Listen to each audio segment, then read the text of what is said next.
Good evening, councillors, members of the gallery and those watching at home. I declare our meeting of council open at 6 p.m. And as a sign of respect to the traditional owners, I would like to start today's proceedings by acknowledging the traditional custodians of the lands of elders past and present on which we celebrate today, and other Aboriginal people who may be present today. I would like to express my sorrow for that cost of that sharing, and in the spirit of reconciliation, wish that we could move forward to a place of justice, healing and partnership as we walk gently on this land. Okay, councillors, we've received an application for remote attendance from Councillor Regan. May I have a mover and a seconder? Councillor Bingham, Councillor Robins, all those in favour? Anyone against? Okay, sorry, all those in favour? Councillor Bingham, Grattan, Glanville, Walton, Manano, Perez, Sprott, Robins and Councillor Causey, myself and Councillor Ryban. Those against is Councillor DeLuca, Councillor Crevlin and Councillor Gencher and Councillor Page. Declare that carried.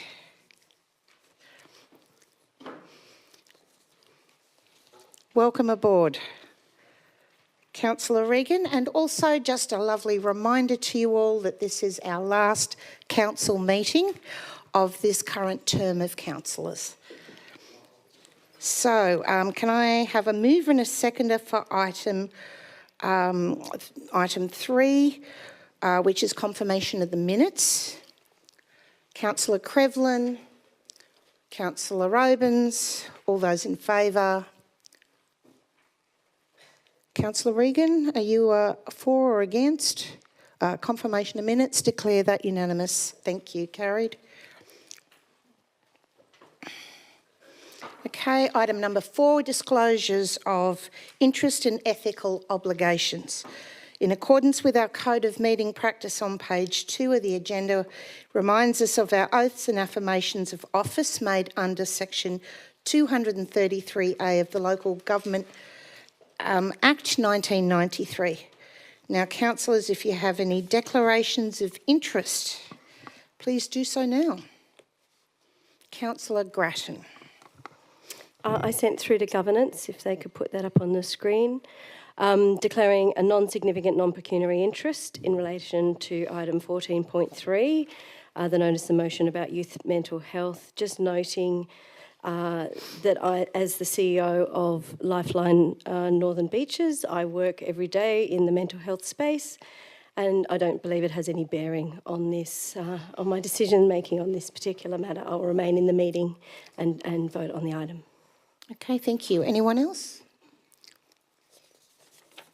Wonderful. Okay, we will now move to public forum and public address. We've got 8 speakers tonight. And before we commence, I'd like to remind our speakers that this meeting is being broadcast over the internet. And I would like to also remind the audience that taking photographs is not permitted in the chamber. Speakers must agree to the following before being permitted to address council. You will not disrupt the conduct of the meeting and will treat people with respect and courtesy. You will not denigrate or make defamatory or personal attacks on councillors or staff. That council accepts no responsibility for comments made by you speaking at public forum or at public address that could lead to a claim of defamation by any person either in the public gallery, viewing the meeting or via the internet or through any other media. Madam Mayor, may I move a procedural motion that council grant permission for the one waitlisted speaker for item 15.1 to address the council?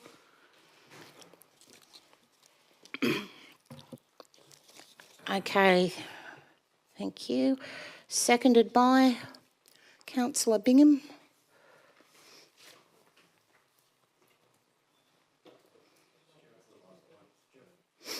All those in favour? Councillor Ryburn, Councillor Bingham, Councillor Grattan, Councillor Glanville, Councillor Robins, Councillor Causey. All those against? Councillor Manano Perez, Councillor Sprott, Councillor DeLuca, Councillor Crevlin, Councillor Page and Councillor Walton. And Councillor Regan. Thank you. I did look before. I didn't see his hand up. Declare that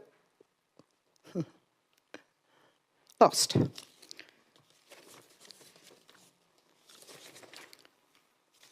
Okay, so now we're moving to public forum. And apparently our first speaker was to be Susan Pettifer, but there's been, I think, a family emergency. So we have Pam Naylor instead, speaking on a petition for an alternative design for Manly Lifesaving Club. Just hang on a second there, Pam. I don't know if your microphone's on. Nope, it's not, so don't speak yet. Thank you.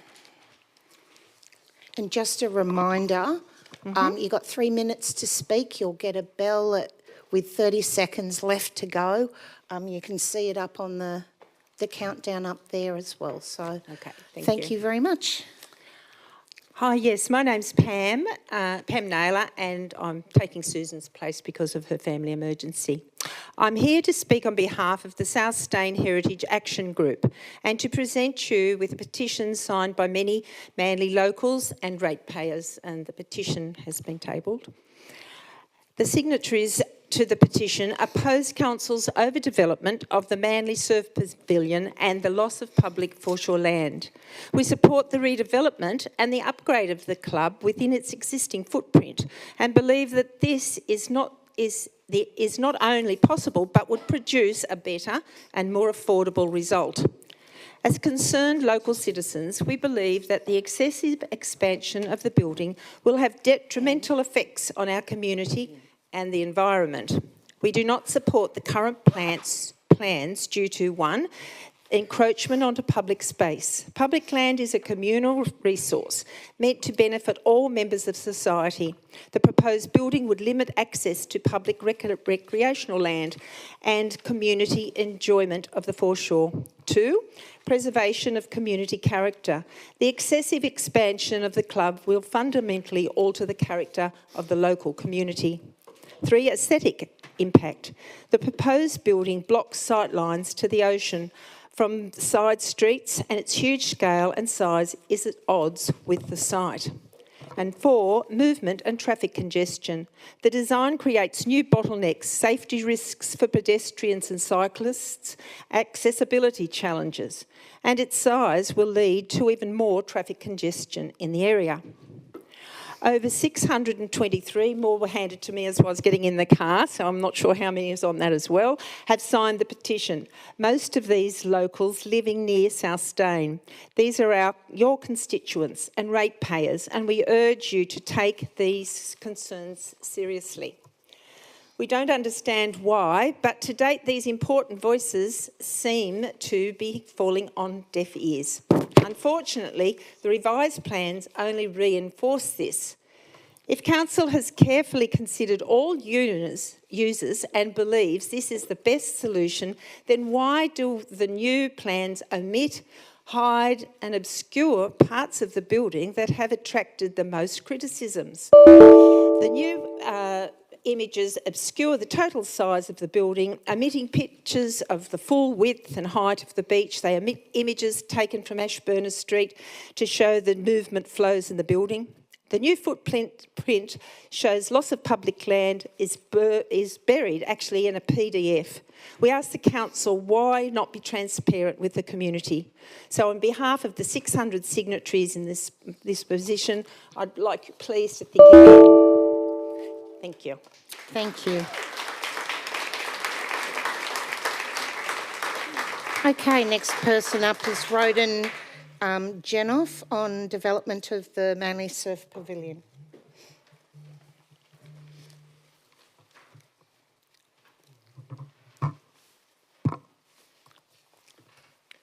Thank you. My name's Roden Jenoff. I live in Manly. I'm one of the 623 signatories. I'm currently undertaking a not-for-profit project in an overseas conflict zone.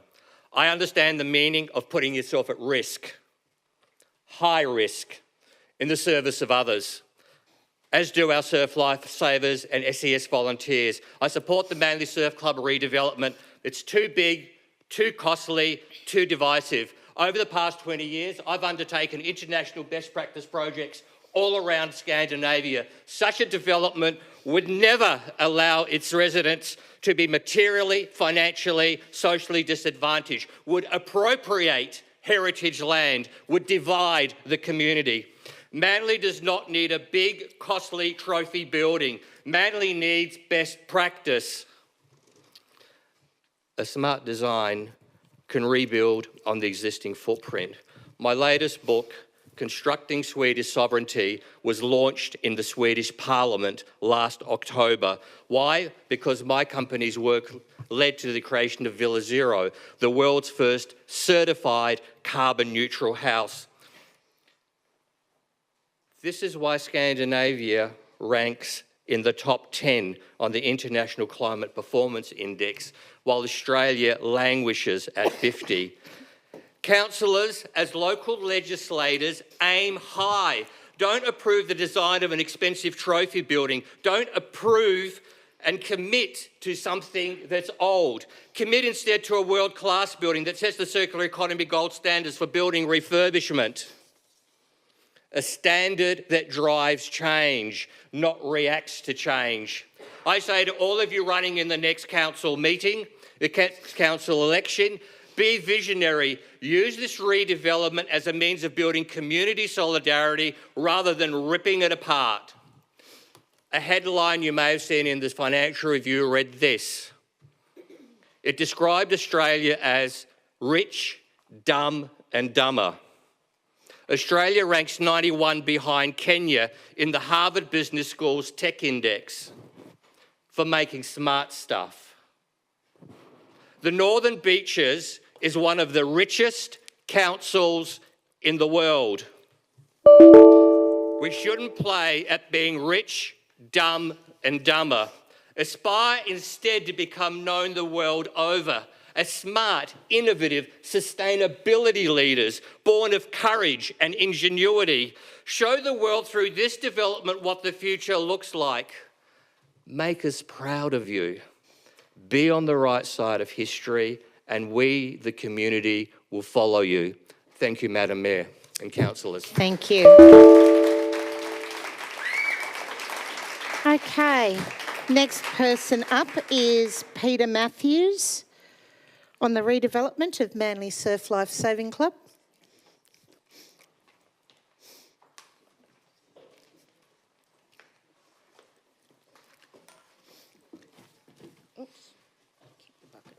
Thanks for that. I did bring my own prop. It's a hard act to follow, though, I must say. My name's Peter Matthews. I am I'm here with my wife Rebecca, also my daughter Abby, who's with us today. I swim the Bold and the Beautiful. I'm a surfer. I've also been a Nippers team leader for 8 years. We bought in Manly for Abby, in fact, who's up there. She couldn't get down here because she uses a wheelchair. Easy, safe, level access to the beach and everything Manly has to offer was exactly why we moved to Manly. We are here because of that reason. We've bought a property that gives us access and gives Abby access directly to the beach for her to be able to enjoy. Manly Council's own mantra included in our recent rates notice that we got, I think, 2 days ago or thereabouts. It said they're committed to upgrading local infrastructure to allow better accessibility and safety. Firstly, we are not opposed to refurbishment or at worst a redevelopment of the surf club. We're very proud of the work that the lifesavers, both council and volunteers, do. And they do need improved services, there's no doubt about that. And whilst there is a fair proportion of the club that it's used for private storage for personal craft, it is pleasing that the proposed changes add community value whilst preserving this unique storage privilege on one of Sydney's most expensive beachfronts. What we are here to address today, though, is accessibility. The council is advised by social media that they have engaged accessibility consultants to ensure, in their words, best practice. Council, I'd like to challenge this. I've got a prop. This rod represents the length of path, the width of path between the South Stain and the west part of the proposed redevelopment, the entire length. The actual, this part here, this green area represents what a standard wheelchair, manual wheelchair, would require to get down that path. That leaves this red distance, not even the width of my shoulders for people to go down each way. This is a dual pathway. Worse still, if I spin that over, taking that entire width, if you actually open one of those 3 doors that come off those accessibility toilets, those toilets at the back that open outwards, it impinges across that area and leaves my daughter with less than 60 centimetres to be able to get past that area. I cannot understand for a second how that makes any sense at all, and council have suggested they've engaged accessibility consultants. There is absolutely no real understanding of accessibility. Wheelchairs, walkers, prams, bikes, e-bikes, skateboards, surfboards, paddleboard carriers, people with walking sticks, those wanting access to toilets or just conversing side by side would get in that way. The council is also running an awareness campaign currently on the danger of e-bikes that is hypocritical to the proposed development and the accessibility issue. South Stain is a much loved and enjoyed part of Manly that offers a safe, clear, level and safe entryway to Shelley Beach. It's also adjacent to the only 2 disability parking spots on the south side of the beach. It is a prime area for carers to come, and we are part of that community. I just urge council to consider the accessibility issues for all parties and not discriminate against those that don't have the ability to speak for themselves. Peter. Thank you.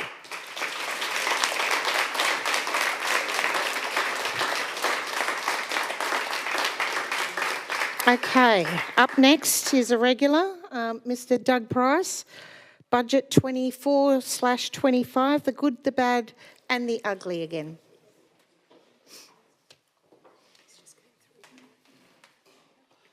Thanks, Madam Mayor, councillors, staff, audience and the audience at home. I was asked about the Manly development and it's been on the agenda in the past. I certainly don't want to have a trophy development down there. I think we need to have a development that the residents want. My subject, though, is one I spoke about last time. I got a bit surprised when I found out that Rick Hard, the administrator for the council, Central Coast Council, was sitting behind me. I hadn't realised that. Concentrating on listening to all the things that you guys have been saying. I had a meeting with Rick. We had a good discussion, so I'm going to just part some of my knowledge too. It's my thoughts, and Rick, of course, is a passionate Pittwater resident and loves the place, as all of us in Pittwater. His big reply back to me is governance. Governance is all about governing the council. The councillors are the governors. They don't have to be full-time. They can be part-time, but they have to instruct the staff. It might sound not the right word, but they have to instruct the staff what's going to be on the agenda, what's going to be not be on the agenda and what's going to happen. They need to look at that. The comment following that was 500 people were sacked at Central Coast Council. That appeared to be a problem up there from what my discussions were about what was on the agenda. And of course, the council's got sacked as well and was turned over to them. The point I'm making here is you councillors have to be, according to my discussions, have to be the ones that's controlling the council, governing the council, advising what's got to be done, not necessarily being in a position where you discuss what the staff has done. That's part of, I think, the overhaul that's got to happen. That's what is instructed to me. We have a lot of other issues there, of course. We discussed about the sale of this building. He made the point to me that he sold Gosford Council when he went there, and that money is now being ploughed back into the area. Good developments going up there. He seems a pretty hard taskmaster, but I had a very straight talk with him. The whole point about selling council assets is to get us out of the black and back in the red. This council so far has got some good money in the bank. I can't recall off the top of my head, and I didn't want to research that back. We have some good interest-bearing deposits. We're not technically broke, but we've got to head in the right direction in that. The biggest thing that came out of all my discussions was governance. We have to govern the council. We have to listen to what the people say. We have to move forward in that area. So if anything I put on the table tonight would be governance, new buildings have to be sold. We have to move in the right direction to make sure that we have a profitable outcome for next year, because my understanding is we are being watched. Thank you very much again, and it's good to see my friends from Manly again. I'm not too sure how they'll ever council will be able to afford a $20 million development there. I've been there when that was discussed before. Thank you very much, Madam Mayor. Thank you. Thank you, Mr Price. Okay, and our next person up is Hilary Ingle, or is it Ingy? Manly Surf Life Saving Club Development. I've got a prop as well. Got a prop?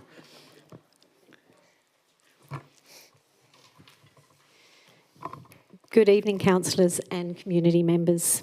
Firstly, thank you for the opportunity to speak at tonight's meeting in support of Manly Lifesaving Club DA. I have been a member of Manly Surf Life Saving Club for 10 years, having done my bronze medallion in 2014. I've completed over 900 volunteer hours, and every year I support major community events such as the Coal Classic, Nipper Nationals and Nutri-Grain Series as first aid officer. I have been a first responder for 4 incidents, including 1 fatality, so I personally know that this DA is more about the necessity and the saving of lives than protecting meeting places and water views. The Manly Lifesaving Club exists to serve the community. It protects thousands of tourists and local regular swimmers annually. We completed 165 beach patrols last season, which was a staggering 11,273 volunteer hours, and we did 37 rescues out of the water. I train regularly on the board. I used my board in 3 rescues. The facilities, compared to other clubs, both locally and nationally, are disgraceful. The women's change rooms are revolting. The current building has been below the life-saving standard since I joined in 2014. Without Surfcraft on Manly Beach, rescues could not take place. Our Surfcraft has been referred to at these meetings as water toys.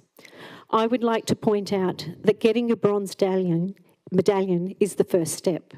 Training on your craft and being able to do a water rescue in surf conditions requires skill and practice. Every morning, there are dedicated patrol members who are training, honing their skills and physical fitness to help the community stay safe. I practice a board rescue with a partner as a patient for a month before I do my proficiency each season, as I know a rescue tube in big surf will not get my patient through the water break fast enough. On the 29th of July this year, my husband used his board to bring a swimmer from the point. She was unconscious and not breathing. She was revived by my husband and 2 others doing CPR for 20 minutes in the dark before the ambulance arrived. Her heart stopped twice on the way to the hospital. Without the rescue craft on hand at 6:20, she would have likely died. The need for training rooms and education rooms is real, and the space is vital. 85 new bronze members were trained last season. In January, I facilitated 110 nippers for first aid training and beach safety awareness upstairs in the hall, and we had to cram them in like sardines with their parents watching on the balcony. In past years, I presented to children from Manly Village Public School about local history, and I had to go to Brookvale and dig out the memorabilia. Thank you, Procedural Hilary. request for extension of time. Thank you. Sorry, I'm a bit nervous. Hang on, Hilary, we have to vote on it first. It just doesn't happen. Can I...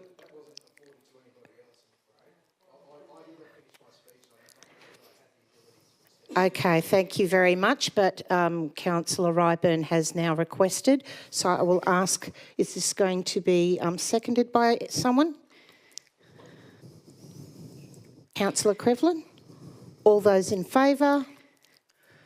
Councillor Ryburn, Councillor Bingham, Councillor Grattan, Councillor Walton, Councillor Sprott, Councillor Crevlin, Councillor Genscher, Councillor Page, Councillor Causey. Those against? Councillor Manano Perez, Councillor Robins, Councillor De Luca and myself. Declare that carried. You get 1 extra minute. Madam Mayor, just before we proceed, could I therefore move a procedural motion that after this speaker speaks, the gentleman that didn't receive the same courtesy be given the courtesy to finish his speech as well? Okay, all right. Just hold on a moment. Councillor Walton, you're seconding that? All right. We'll get to that. We'll let Hillary finish. Thank you so much. Okay, 1 minute. I was asked to teach children about local history. I had to go to Brookvale Storage Unit to find memorabilia to present to the children. It was so sad to see the pioneers of surf lifesaving, 103 years of history, their history and heritage locked up in an off-site storage shed, as we have no space for it on site. Outside the Lifesaving Club, the entrance is crowded with different groups exercising and converging in one area. The beach ramp, which serves as an access way to include emergency services and surfcraft, is often blocked and jammed with people. It seems crazy to have so many groups exercising from the one spot and not dispersing them along further the Stane so that we don't have this bottleneck. I think the idea of creating storage area so that we tackle the problem of overcrowding and congestion and also trip hazards from bags should be revisited. Manly is one of the best and beautiful beaches, and we're all passionate about it, and we love our beach, but we have to protect the tourists that come. Let's all work together as a community to get the job done and stop bickering. Okay, thank you very much. Thank you. All right, so now we are back to Mr Matthews. Oh, sorry, we have to vote on it. All those in favour? I thought we did. Councillor Ryburn, Councillor Bingham, Councillor Grattan, Councillor Walton, Councillor Sprott, Councillor Robins, Councillor DeLuca, Councillor Crevlin, Councillor Genscher, Councillor Page, Councillor Causey. Those against? Councillor Manano Perez and myself declare that lost, or carried, sorry, wrong way round. 1 minute. Great, thank you. Much appreciated. I appreciate the fairness. Also, I'd just like to reiterate the fact that I think it's incredibly important that the beach is served by such incredible people like yourself, and that we continue to do that training to provide that. I also just want to say that, just to reiterate the balance of my speech, talking about carers, there's a lot of services that are provided to people with disabilities that access that part of the beach because of those parking spots. But this issue of access is foreseeable. We're talking about a massive change in the width of that space that's going to impinge on people. And the reality is that it's foreseeable, and its current form would represent serious negligence and discriminate against those people that I've mentioned. And really, we rely on the common sense of councillors and town planners to consider these issues. I'd ask council to urgently reconsider the proposed development to engage with residents and disability groups, that they receive greater access and also to have no loss of safety. Thank you. Lovely, thank you. Okay, so now we're up to public address. Madam Mayor, if I may make a suggestion, due to the level of interest that obviously we've got, can I ask the General Manager to give us a quick up-to-date on where we are at Manly Surf Club, so everybody's on the same boat? Thank you.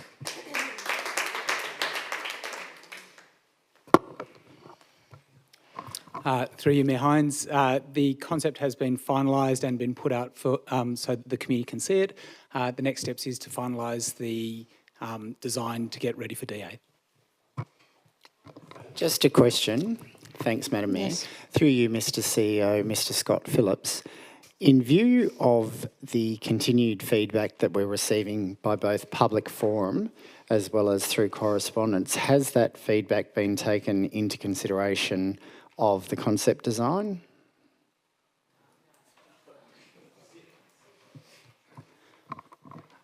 Through you, Mayor Hines, what I'd say is we've had lots of feedback both for and against the design. To say that everything is taken into account, I couldn't say that everything has been taken into account, but the design has gone through a very extended process to get to where it is today.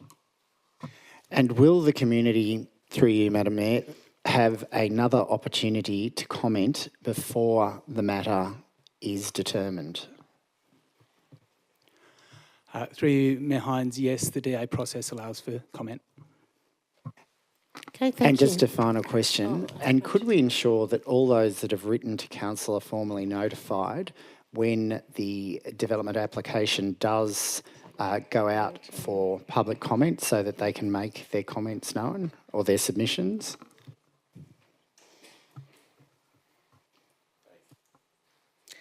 I've got you, Councillor Grattan and Councillor Walton.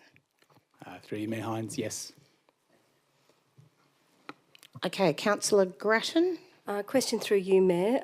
The accessibility points that were raised are quite significant. When in the process is the accessibility around the building going to be considered, and may that have an impact on the final design? Through you, Mayor Hines, the points raised tonight will be considered pre-DA in the design before the DA, and will be part of the design that will be available for consideration when you review the DA documents. Councillor Walton. It was the same question. Thank you. Okay, thank you very much. Okay, so now we're moving on to public address. And first item up is on 14.6. Christy Rempt, sorry. On outdoor dining and footpath merchandise guide.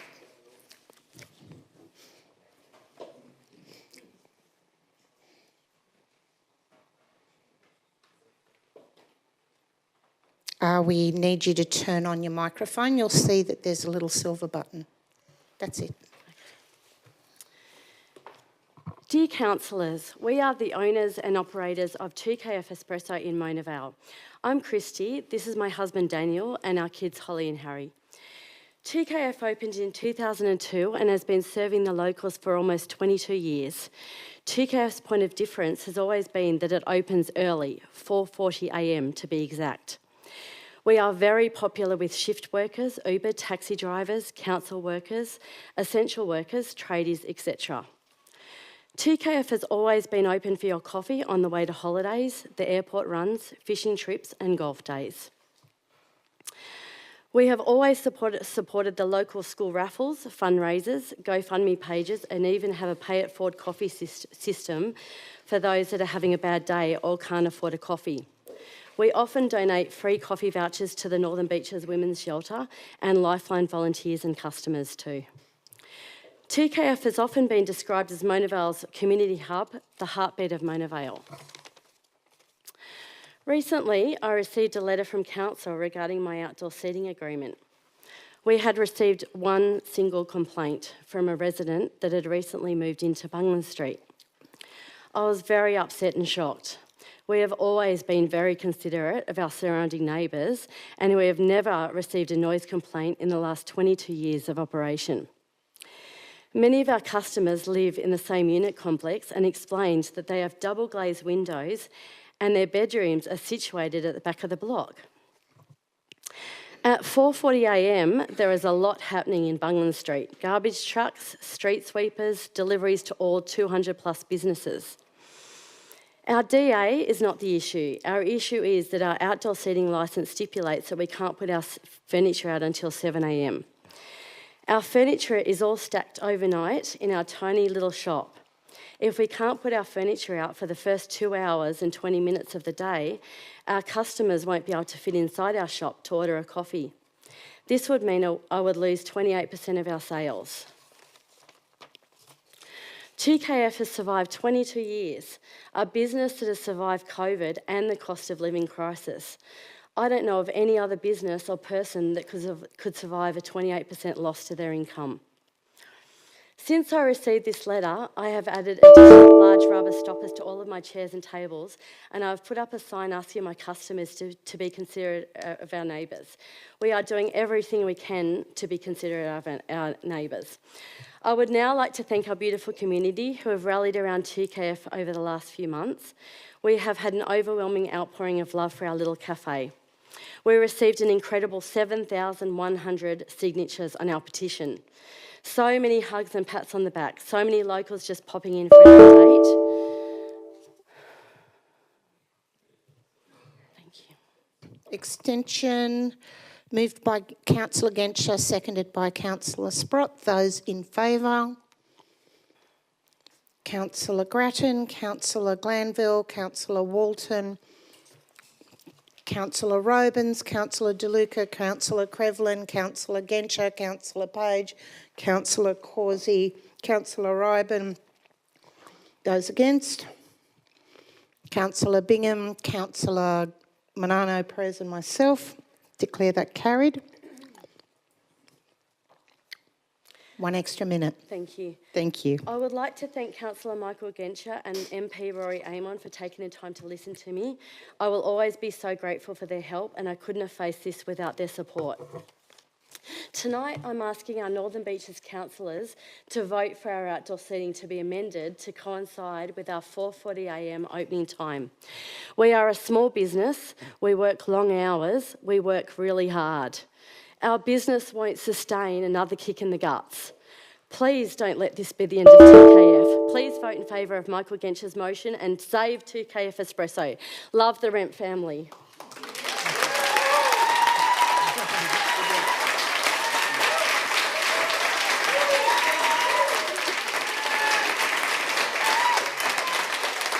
Okay. Next item is item 15.1. Mr. Doug Price. This is in the about the rescission motion in response to engaging with the Northern Beaches Aboriginal community. Mr. Price.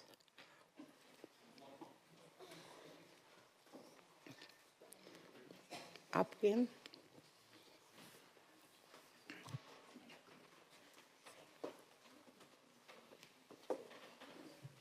Thank you, everybody. I won't need to thank you all. It's great to be back again. Look, it's a point that we all know about the Aboriginal community, especially down in my area in Pittwater. I'm going to just give you a big brief outline of that. Where I live at Coasters Retreat, we have middens. We have the Aboriginal Council having signs there. I even named my house after an Aboriginal word called Canangra, which is supposed to be a beautiful view.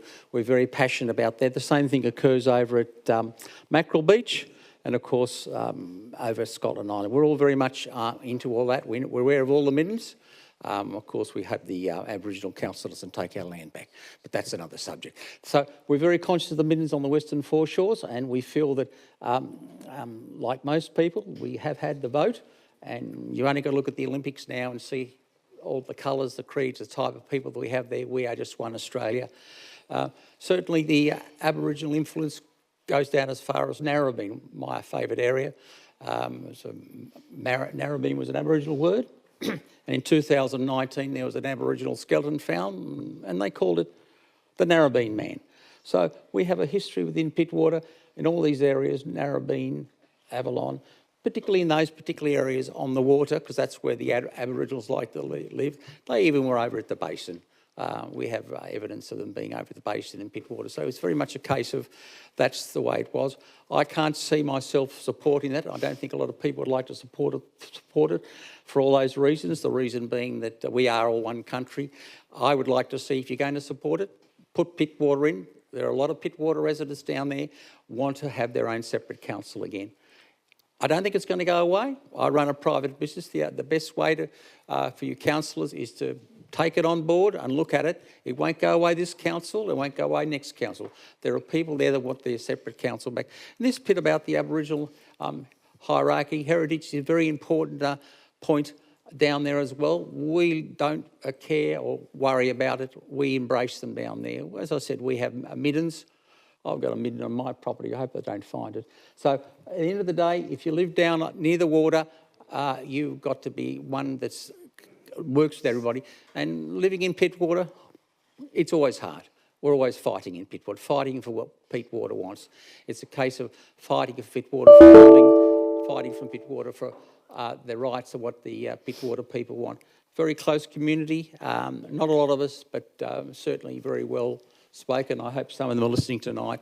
And it's a case of I can't support it. I don't think a lot of people would support it for those reasons. If you're going to have the Aboriginal voice, you're going to have the voice from Pittwater as well. I think that's a fair enough comment. Let's bring it on. Let's make the people feel happy prior to this council. Thank you. Thank you. Councillor Grattan. Just a procedural motion. It seems that Mr Price was speaking actually for the rescission motion rather than against. And given... No? So I was just wondering, given then there's only one against listed, maybe Mr Evers would be able to speak after all. Yes. Just on a point of order, council resolves specifically no. It would require a rescission motion. Okay. Let's move on. Next is also on the same topic, this time with Susan Moylan-Coombs.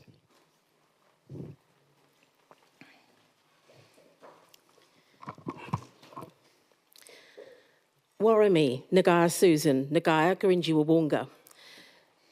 Kanagal Gamaragal Guri Pemel. I am Associate Professor Susan Moylan-Coombs, and I've been a resident here on the beaches for 57 years. I arrived as a 3-year-old after being forcibly removed from my parents by past policies of church and state. I want to present the benefits to be included in the report for having a First Nations committee and reject the proposal to rescind the motion from last Tuesday's council meeting. It's important for council to acknowledge the traditional custodians and residents of the Northern Beaches LGA, to provide opportunities for us to have input and a say in the business of council. You are here to serve the people, and that includes us. It's about fostering respect and recognition for our unique spiritual, cultural identity, heritage and connection to country. The establishment of an Aboriginal Advisory Committee will enhance and amplify local culture and heritage in this area, which local non-Indigenous residents have wanted to know about and understand for a long time. Council needs to be inclusive of First Nations residents and understand our diverse needs and voices. We are not all members and not represented by Metro Land Council or the AHO, whose business is about land, site management, preservation and education. In establishing a formal advisory committee, Council will build trust and improve relationships and communication with us as residents. It has the opportunity to contribute in developing policies that are informed by us, which would be more culturally sensitive, aligned and fit for purpose. We would have direct input on issues that affect and impact us as residents. It would be a tangible demonstration of Council's commitment to reconciliation by implementing a reconciliation action plan, long overdue and what we have been advocating for decades. There is potential for the committee to support local First Nations businesses and cultural tourism, which can have economic benefits for us and the wider community.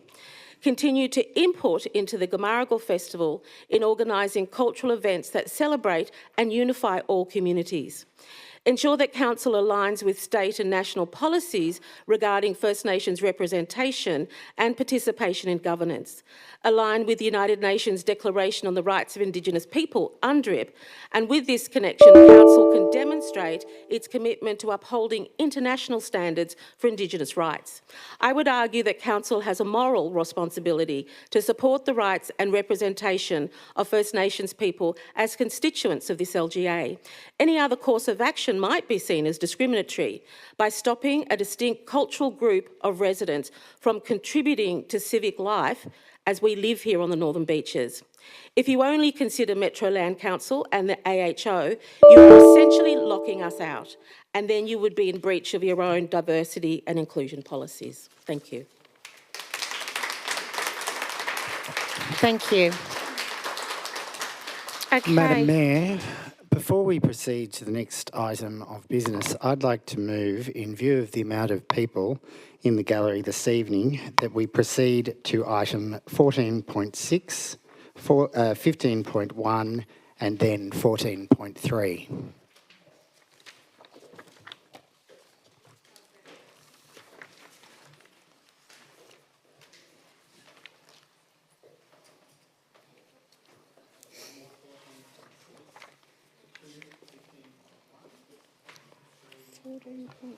The outdoor.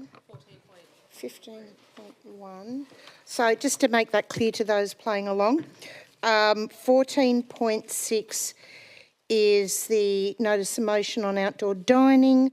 15.1 is the rescission motion engaging with the Aboriginal community, and 14.3 is the youth mental health facilities and services on the Northern Beaches.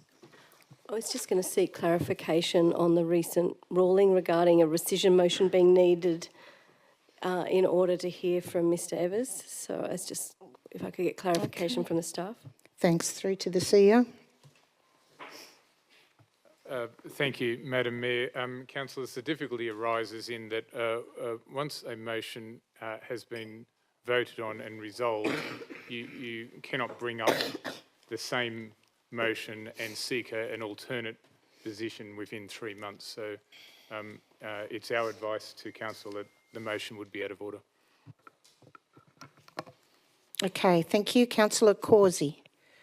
Sorry, could I just get clarification? Excuse me, I'm speaking, and I had the floor. Okay, councillors, I know it's exciting. It's the last meeting. Everyone has a point of view. I just want to hear what Councillor Causey has said first. Sorry, Madam Mayor. There is a procedural motion before the Chair. It's moved by Councillor DeLuca, seconded by Councillor Page, that the order of business be changed. Okay, it now must be... Stop.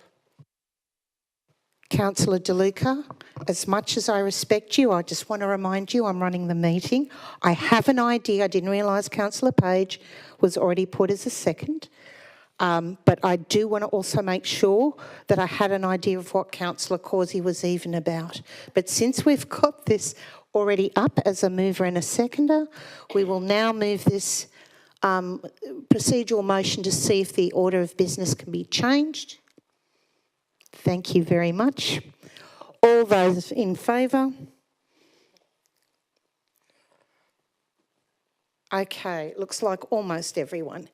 Councillor Bingham, Councillor Glanville, Councillor Walton, Councillor Manano Perez, Councillor Sprott, Councillor Robins, Councillor DeLuca, Councillor Crevlin, Councillor Genscher, Councillor Page, Councillor Causey, and those and Councillor Ryburn, and those against, Councillor Grattan, Councillor Regan, and myself. Declare that carried. Right, now, Councillor Causey.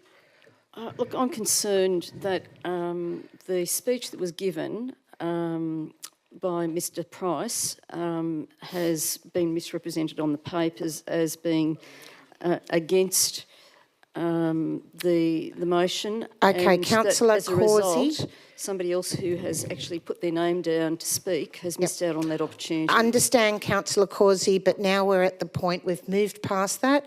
So unless you've got a point of order or something, we need to move on. I understand. Sadly, that's what people do. Sometimes they register to just fill up to make sure no one else can speak. Welcome to the world of council. All right, okay, so the first one up is item 14.6.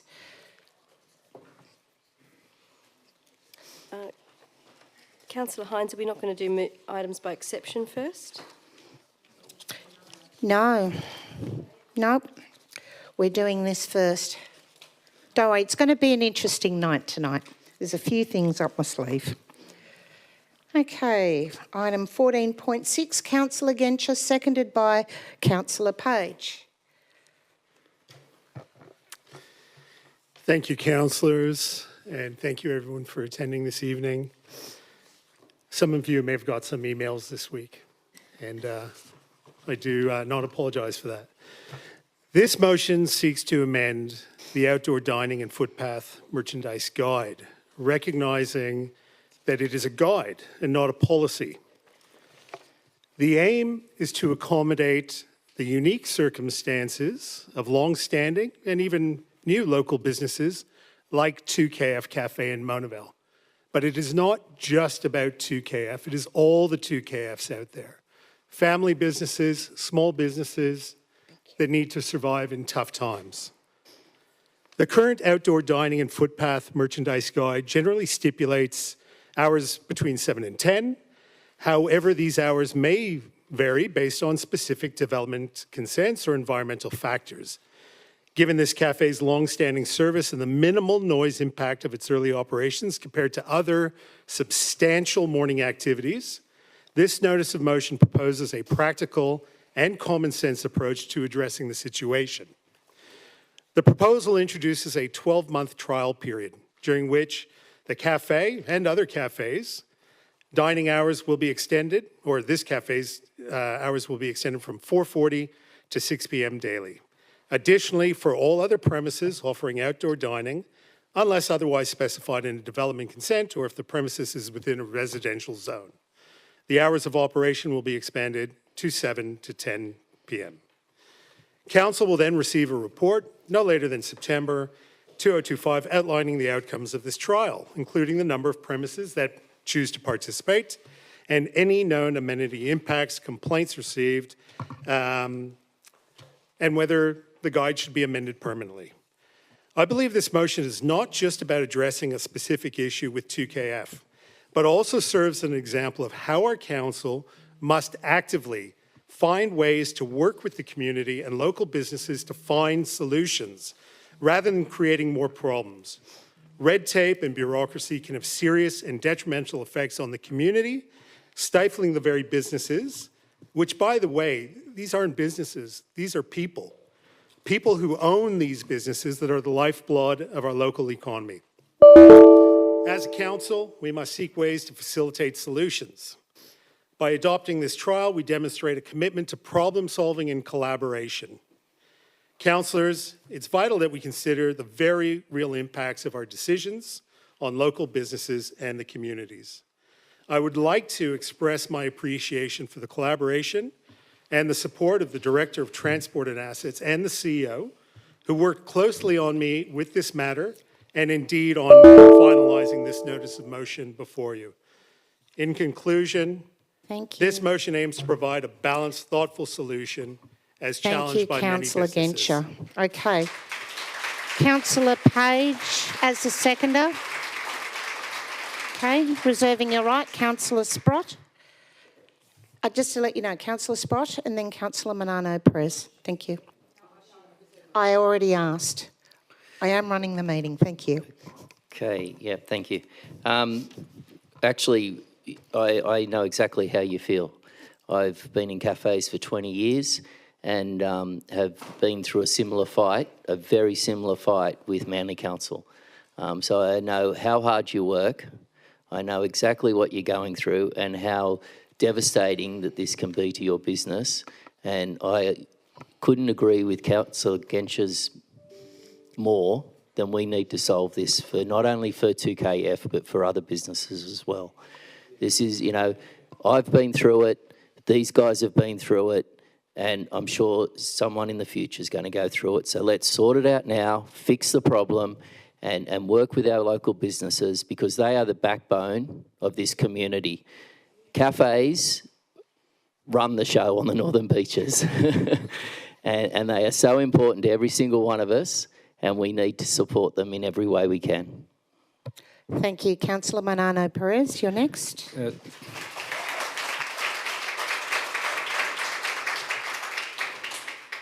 Thank you, Madam Mayor. Look, I do support the motion, but through you, I would like to ask Councillor Genscher for a point of clarification, if I may. Yes. And that is based on your point number one, Councillor. I just want to emphasise and make sure that you're referring to every other council that maybe also ask for extended orders. And this is not just about one specific council. So just clear that up for us. Thank you.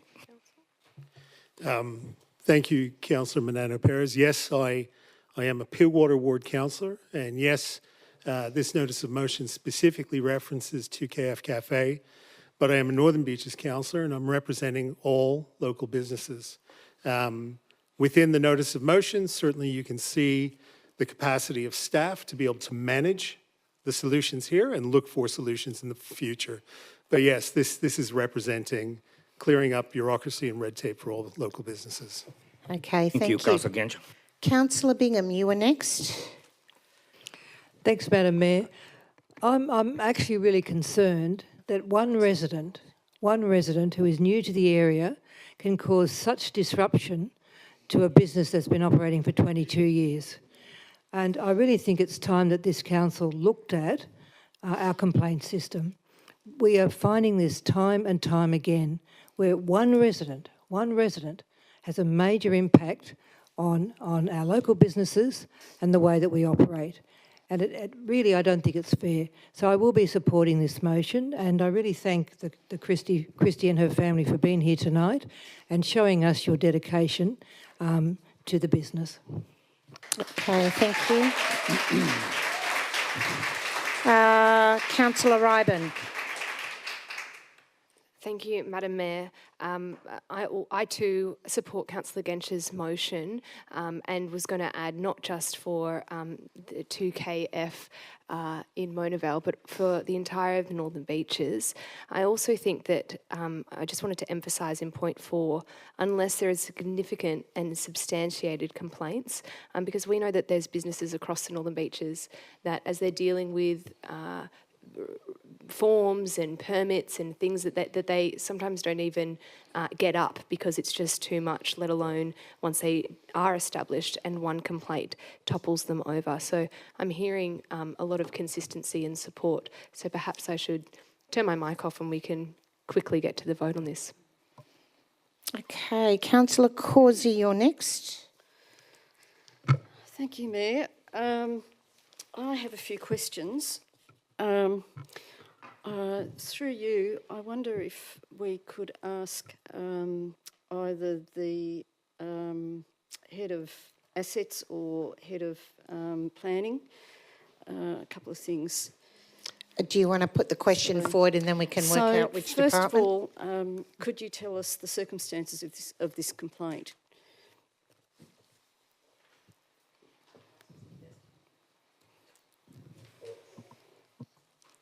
Through you, Madam Mayor, this complaint came through to our compliance department as a noise complaint. And what was the actual complaint? I would have to defer to our compliance department.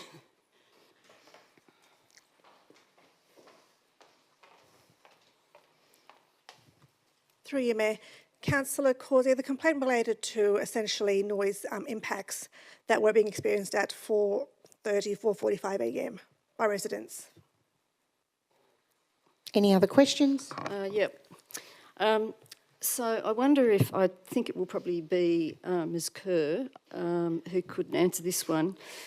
Could you tell us what the impact would be on residents in cafes across, or living close to cafes across the Northern Beaches, of this motion going ahead?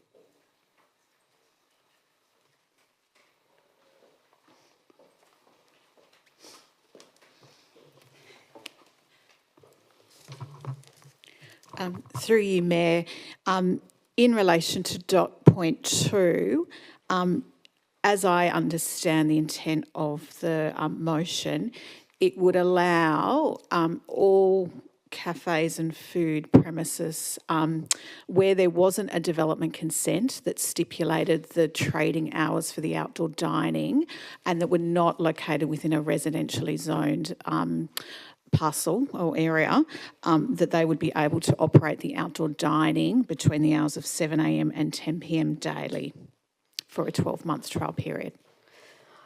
And so can you tell me what avenues those residents in all these places across the Northern Beaches would have for complaint if they suddenly are exposed to noise that they've never been previously exposed to? In its normal course of review, any complaints that would be received would be looked at, but we would need to particularly pay attention to point number 4, and it would only be in the circumstances where there were significant and substantiated complaints that council would be able to deal and to revoke the extended trial period. And so why have staff taken this complaint so seriously when it's just one single complaint? Through you, Mayor, the normal course of proceedings is where council receives a complaint, the officers look into it. My understanding of the nature of the initial inquiry was that the officers in the compliance team wanted to understand the development consent conditions in terms of the trading hours. That's the first line of inquiry. Does the particular property have a development consent? If so, what are the trading hours that are permitted? My understanding of this particular issue is that there is an absence of trading hours on the development consent due to the historic nature of the approval. However, when a conversation occurred, or the referral to our property team to establish what were the trading hours for the outdoor dining permit, it became known that the outdoor dining permit issued by council had a start time of 7 a.m. in the morning. And could you tell us why our outdoor dining permits have that time limit of 7 a.m. in the morning? That's probably a matter for our property team to answer. Okay. Through you, Madam Mayor, it's common practice across local government areas to limit the outdoor dining trading to minimise interruptions to the area. So it's quite a common time frame to have 7 a.m. to 10 p.m. as the standard operating hours outside of DA restrictions. And so are the cafes able to operate before 7 a.m. as long as they don't have outdoor dining? That's correct. Okay. All right. Thank you. Okay, thank you. Councillor De Luca, you were next.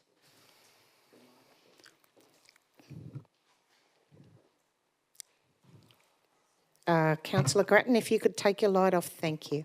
Thanks, Madam Mayor. I commend the motion of Councillor Genscher and Councillor Page and thank them for bringing this before the chamber. Clearly, the public interest is being shown this evening by so many people coming before us, and we've also seen the huge and significant amount of emails supporting this individual cafe. It is a significant concern that one complaint without proper and significant investigation can close down a cafe, small business that has been operating efficiently and effectively without complaint for over 2 decades. Sometimes we need to also look within. As we know, this council has received hundreds upon hundreds of complaints since URM took over our rubbish contract for collecting before the contracted specified time of 6 a.m. every morning. That's been going on for years, and yet has their contract been terminated? No. So why should a local small business face complete ruin due to one complaint? Sadly, today in the Sydney Morning Herald, we saw yet another example of what can happen when council overreaches and fails to take into consideration the needs and interests of both small business and the wider community. And sadly, a long-term restaurant has left the Northern Beaches. I think we need to be very concerned about what's going on there, as well as the reputational risk to this council, because it looks like, unfortunately, that this council is continuing to facilitate the closing of small businesses. And I'm sure that's not the intent, but unfortunately, certain residents are weaponising the complaints process to ensure the closure of hard-working small business people. We need to show compassion. We need, as local representatives, to show common sense. And I think Councillor Genscher has gone a long way with his motion to do that. And we must always remember, around this chamber, we are here to serve the needs and interests of our community. Thank you, Councillor De Luca. Councillor Grattan. Thank you, Mayor, and thank you, Councillor Genscher, for your motion and rescuing the 2KF Cafe. And it does, I agree, it seems ridiculous that one complaint can result in the viability of a local business being put at risk. I do have a concern, though, with the motion in that the floodgates argument. We're here debating the impact on an individual business, And I feel that we're delving very much into operational matters, and it might have been more appropriate for us to set a strategic policy direction at the council, a direction that as council we're in favour of supporting our small businesses and doing everything we can to help them flourish and survive. So my concern is by delving so deep into operational matters, we could end up with, I don't know how many, 30,000 cafes on the beaches coming and asking us for a special arrangements for their opening hours. So, you know, that's my concern, but we've got a trial here to see what happens, and I'd encourage next time that we try and lift it up a bit and be strategic rather than pulling out in individual businesses and individual circumstances. Thank you. Okay, thank you. Councillor Glanville.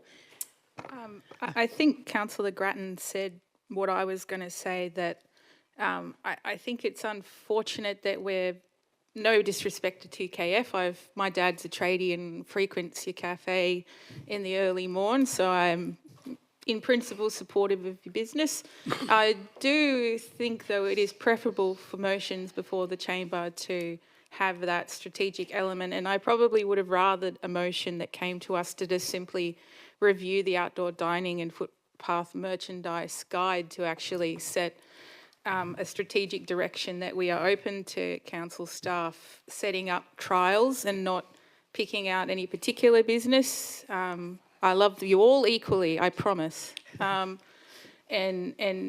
thinking a little more carefully about how we might design a trial that would potentially impact so many businesses, and doing a little bit more thought behind what the implications of that are. It's unfortunate, but my feeling is that there is perhaps no little utility in trying to tinker with the wording to give it more of that strategic direction. But I think it's something for councillors to generally reflect upon, that I'm accused at times of policy on the run, and I fear that we may be engaging in a bit of that tonight. Okay, thank you. Councillor Manano Perez. Thank you, Madam Mayor. Look, I do agree with the strategic arguments put forward by Councillor Grattan and Councillor Grenfell.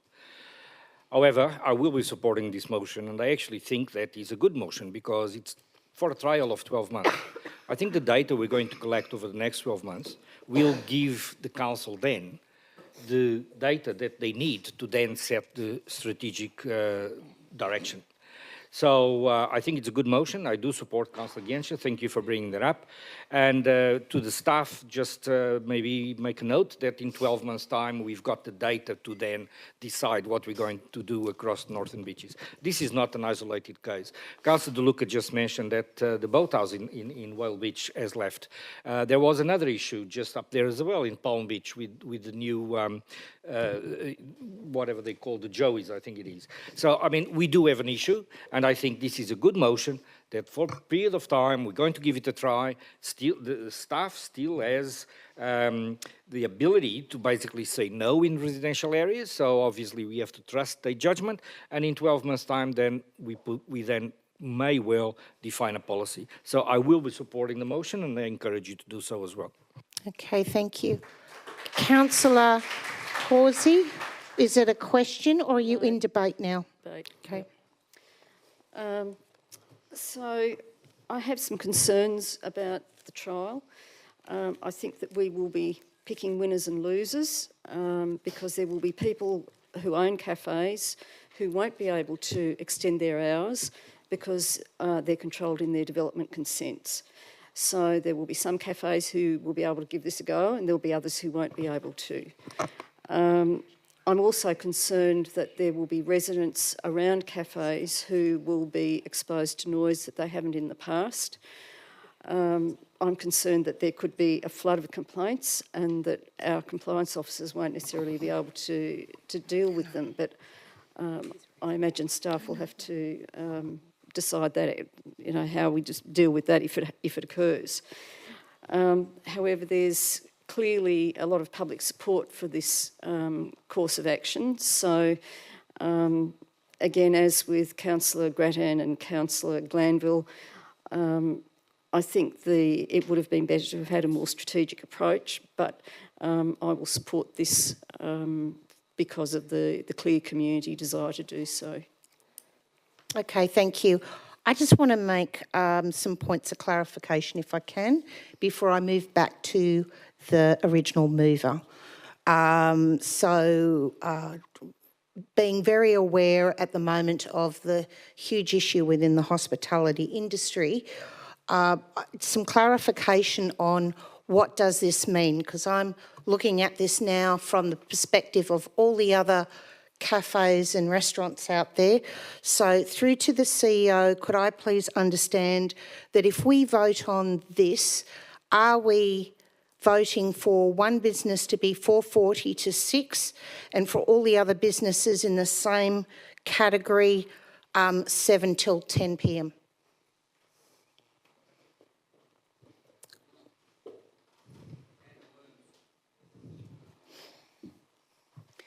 Through you, Madam Mayor, that's my understanding of the motion as written. Okay, my next point of clarification, because I'm just really concerned from everyone else's business ownership of cafes of what they're going to understand of this. So what's the process then for a trial? How do they sign up, or do they just assume we're on a trial? Are we going to market the trial? How does that work? Through you, Madam Mayor, the outdoor dining application process is that everybody is on an official approval, and those people would then apply for a trial to extend their hours if it was an extension to what their current approval was. That doesn't make any Okay. sense. Can you So, put it in simple language, please? Most cafes would already have an outdoor dining permit within the hours of 7 a.m. to 10 p.m. unless their DA restricted their hours beyond that. So I would expect not a huge amount of businesses would be benefiting from an extension from 7 a.m. to 10 p.m. as that is our current standard operating hours. Okay, so currently there are businesses that I'm aware of out there who would love to extend till 10, but because of their zoning, they've been told they're not allowed. Is this a way of them going into a trial to negate their obligations, or everyone can go for a trial? Because as we know, trial means it's a go, you can do it. I'm just trying to get some clarification here. The DA would stipulate the hours of operation that might restrict it to less than 10 p.m. If somebody was in a residential zone and didn't already operate from 7 a.m. to 10 p.m, they would not be able to extend. If they were in a business zone, multi-use zone, and their DA didn't restrict them to less than 10 p.m. and they currently only had a permit to, say, 5 p.m, they would be able to then extend for a further period of time up to 10 p.m. Okay, and one last question.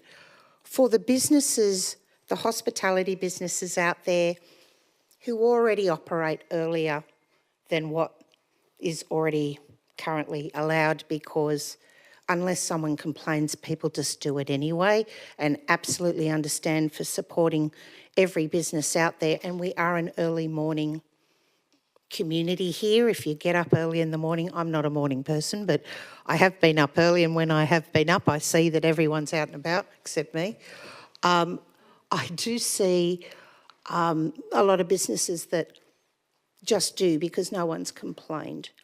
Does this mean that if they go for the trial, they're suddenly going to be watched, or how does that work? I'm just trying to understand, because I think that from another business's point of view, they're going to go, yippee, I can do whatever I like. Probably a matter for our compliance team, but from my understanding, we don't have the resources to actively go and visit every single outdoor dining cafe on a regular basis to see whether they're in compliance with their permit, hence why it's brought to our attention generally only when there is a complaint. Okay, and sorry, there is one last question. What's called a significant and substantial complaint? How many? Maybe that is also for compliance. Judgment based on various factors of the types of complaints that come through. That'd be a practice for our Director of planning and compliance to Okay, thank you. assess. All right, back to the original mover. Yes, the conversation, I'm glad you asked those questions, and I'm glad that we have staff that are going to work through this. I will say, though, that some of the comments, and I refer to those by Councillor Glanville, Grattan and Corsie, I do agree this requires a strategic approach, but not now. We have a year to allow staff to formulate and work with us, collaborate with us on a strategy. But it highlights one of the problems with this council is that these are small businesses who do not have the time for us to form a strategy. It's next week. That's what it represents. Okay, with that, we're ready to put this to the vote. All those in favour, declare that unanimous. Well done. Okay. Next item up is 15.1.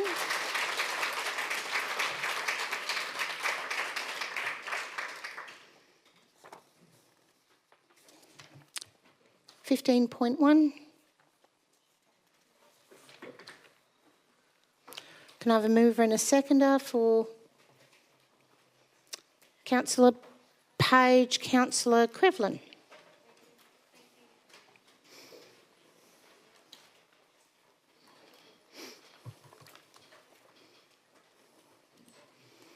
Okay, Councillor Page. Thank you, Madam Mayor. Just move as rescinded. Councillor Crevlin, as a seconder, do you have anything to say? Reserve my right, thank you. Okay. Councillor De Luca. Thanks, Madam Mayor. Earlier in the week, we did receive correspondence from the Metropolitan Local Aboriginal Lands Council. Could that please be read to the chamber? I'm going to override that and say no. We did that last week. No, it's a different letter. No, I think we'll move on because I move a motion of dissent. Seconded by Councillor Walton. All those in favour? Councillor Ryburn, Councillor Walton, Councillor Manano Perez, Councillor Sprott, Councillor De Luca, Councillor Crevlin, Councillor Genscher, Councillor Page, Councillor Corsie. All those against? Councillor Bingham, Councillor Grattan, Councillor Regan, Councillor Walton. Sorry, your light's on. Oh, don't worry, I was looking at your light. Councillor Robins and myself. Have I? Oh, Councillor Regan, I think I did mention him. Okay. Carried. Now we'll continue. So the letter needs to be read?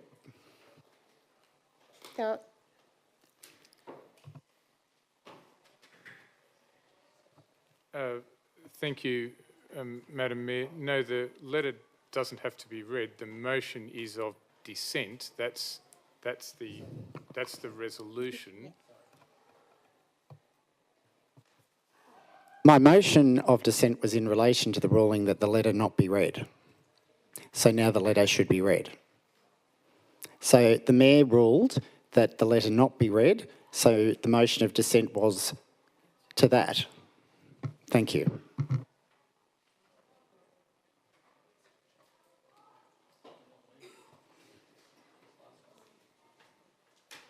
Okay, I think we've got two understandings of what you were moving your dissent on.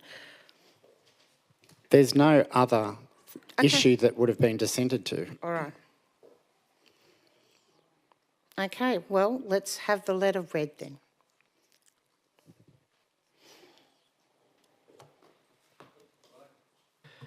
Can I make a suggestion to the chamber through you, Madam Mayor?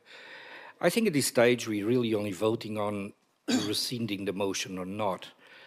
I think the letter should be read, but probably if we decide to rescind the motion, then we have to go into debate regarding the motion itself. That is my understanding, and I think that would be the right time for the letter to be read. But I stand to be corrected. Mr. CEO? Thank you, Madam Mayor. Councillors, it's a matter for you when you wish to debate the motion, what was before you was a motion of dissent. That motion of dissent was carried by the council. That's that. In the event that you then go and debate the matter, and that letter forms part of that debate, you are certainly able to do it at that time as well. But again, that's a matter for the council.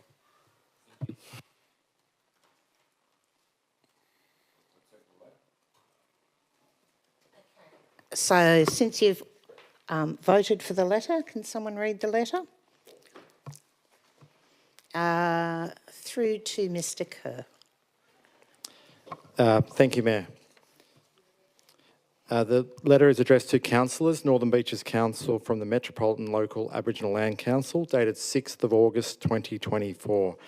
Dear councillors, Northern Beaches Council, I am writing to attest on behalf of the Metropolitan Local Aboriginal Land Council in relation to the Northern Beaches Council meeting on 30th of July 2024.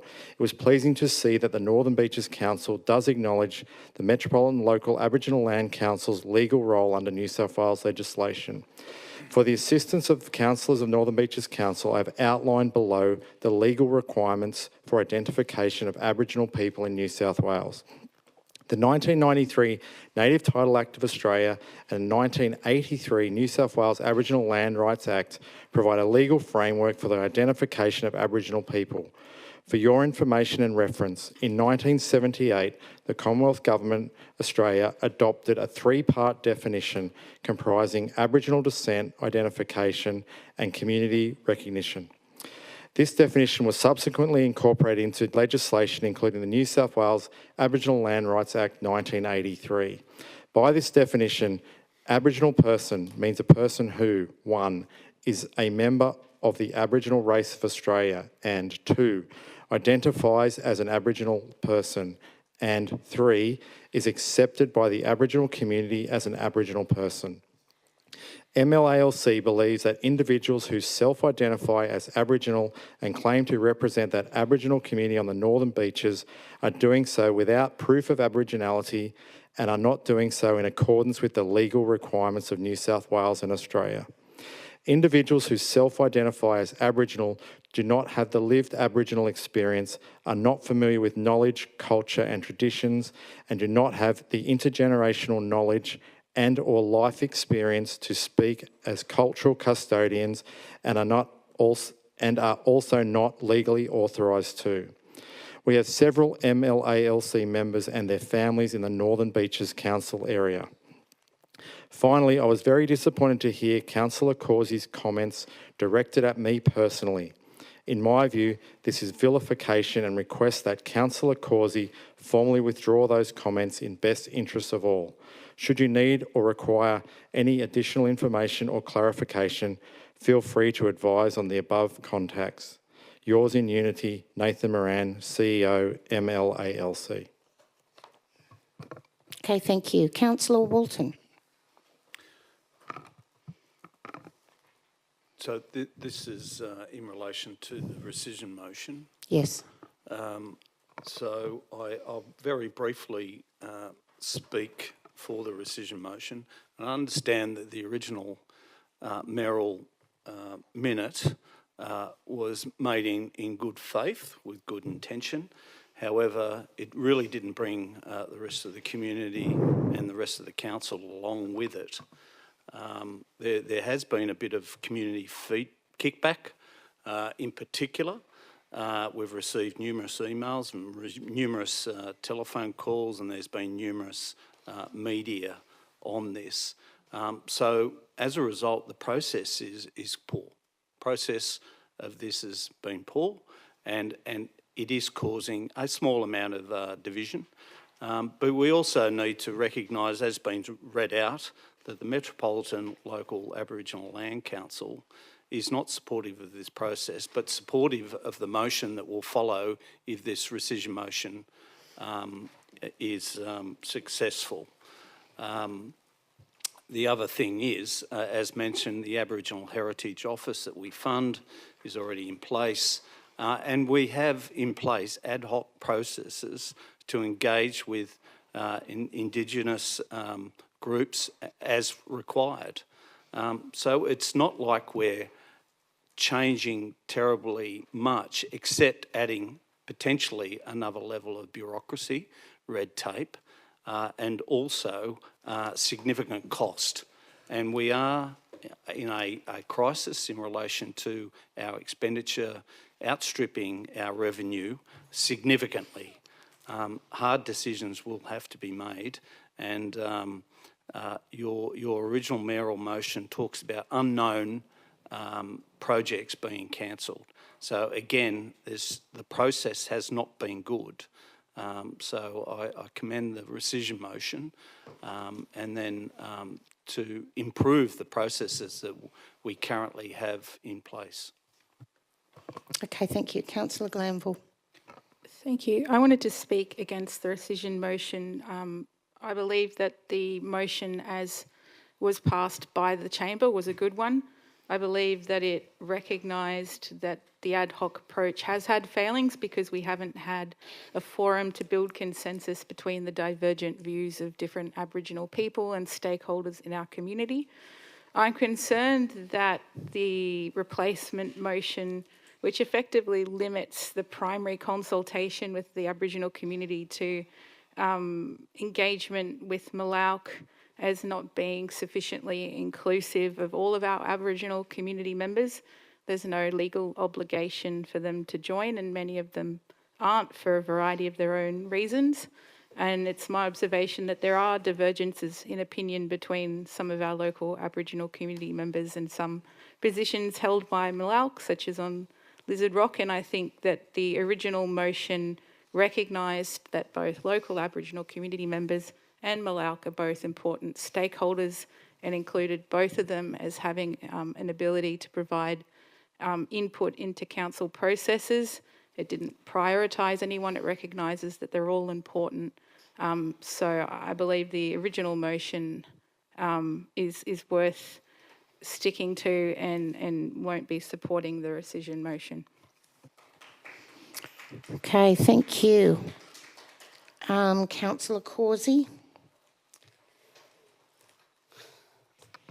Thank you, Madam Mayor. I'm opposed to this rescission motion and believe if it goes ahead, it will be just one more injustice heaped on the Aboriginal people of the Northern Beaches. I'm going to begin with point 2 of the notice of motion proposed by Councillors Walden, Page and Genscher as a replacement. The current ad hoc consultation that occurs cannot represent the great diversity of views amongst the 1,700 First Nations people. What's your point of order, Councillor Manano It goes Perez? to relevancy. We're talking about rescinding the motion. We're not talking to the subject of the motion.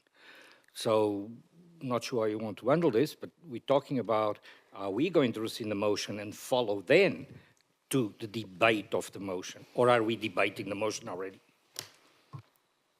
Okay, yep, follow that, Councillor Causey. Stick to about the rescission motion. Okay. All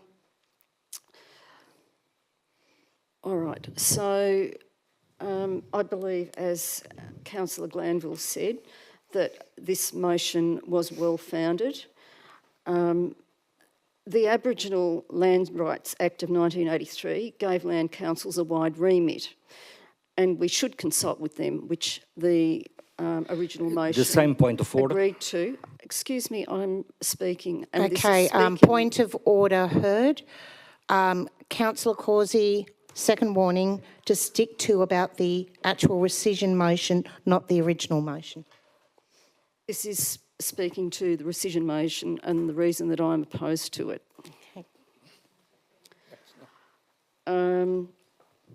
She has to say why we should not rescind it. Okay, Councillor Causey. Okay, I will be very explicit. The reason we should not rescind this is because of these reasons that I'm explaining.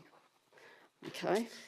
So the point is that we have an Indigenous population that hails from many places, many retaining elements of culture.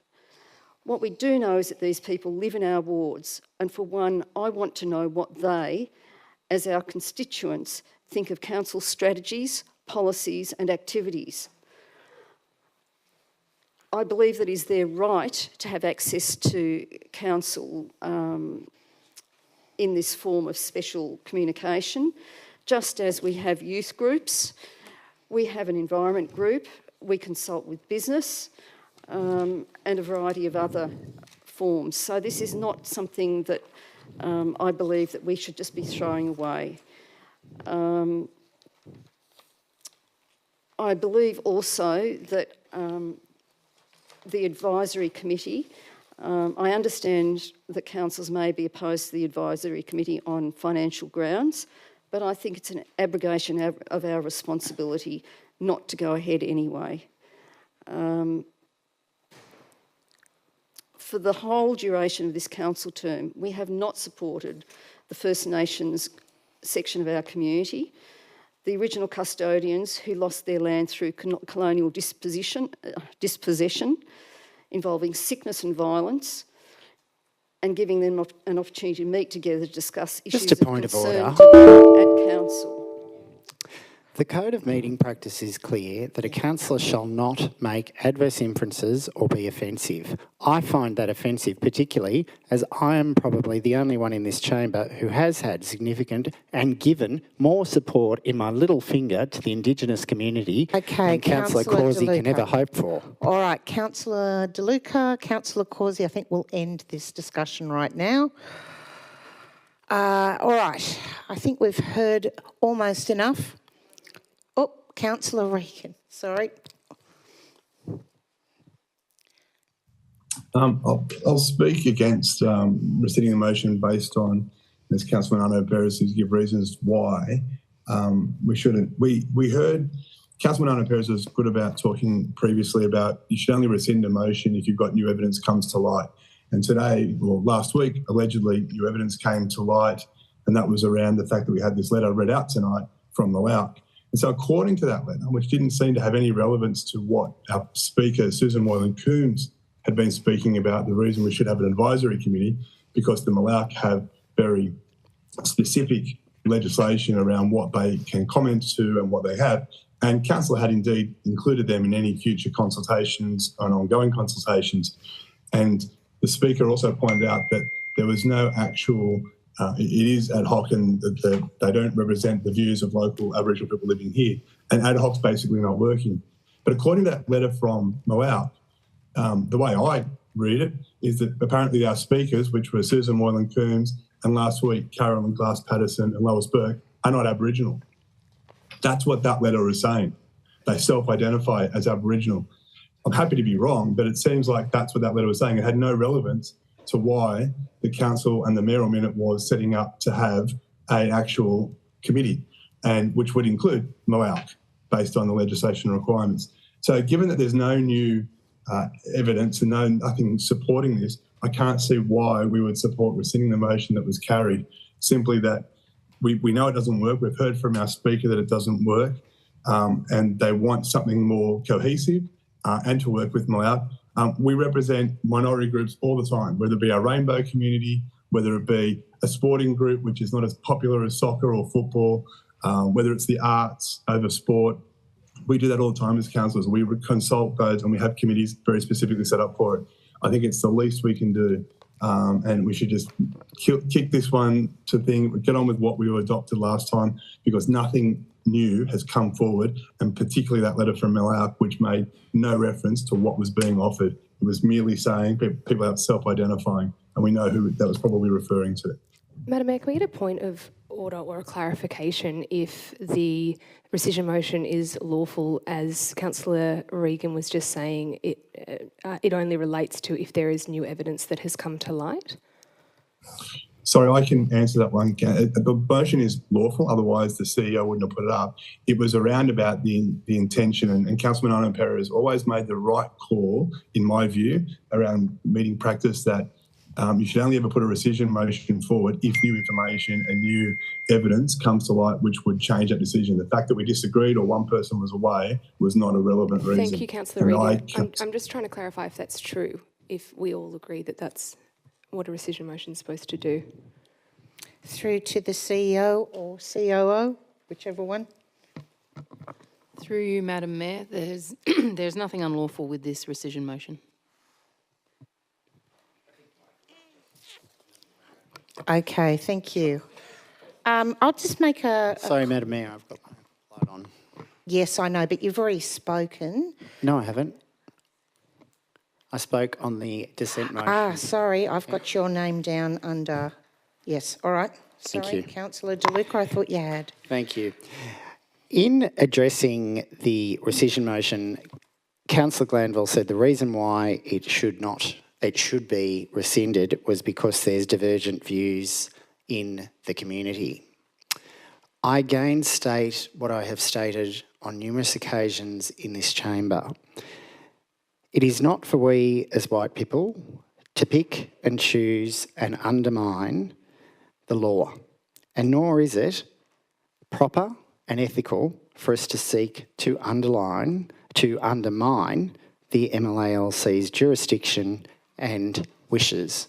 The law is clear. It is conveyed upon it a certain jurisdiction, a very wide jurisdiction. Process Point of order. Yeah, point of order. Sorry, sorry. Councillor Causey, Councillor Regan, you jumped in first. What's your point of order? Not Councillor Causey nor myself or anyone that I've heard tonight have said that the Malac thing was unlawful. They said they were definitely said part of the discussion and that we should have a committee. There's not about being unlawful. That's not, so what Councillor DeLuca is saying is skewering the debate. Okay, Councillor DeLuca, what's your point of order? No, I'm not raising a point of order. I'm just pointing out that I was addressing, which I'm able to do, the comments of other councillor who was going and arguing that that is the reason why we should not rescind. So I'm just addressing that, and that is perfectly within the gambit of the Code of Meeting Practice. Okay. Yes, but you can't say it was unlawful. Councillors? I didn't say it was unlawful. Please, councillors. You can't say it was unlawful because that's not what we just said. Councillors. All right. So can I finish? Yes, you can. Thanks, I've got a Madam point Mayor. of order as well that hasn't been Councillor addressed. Causey, what's your point of order? Okay, Councillor DeLuca is inferring meaning to comments that I made that that is not there.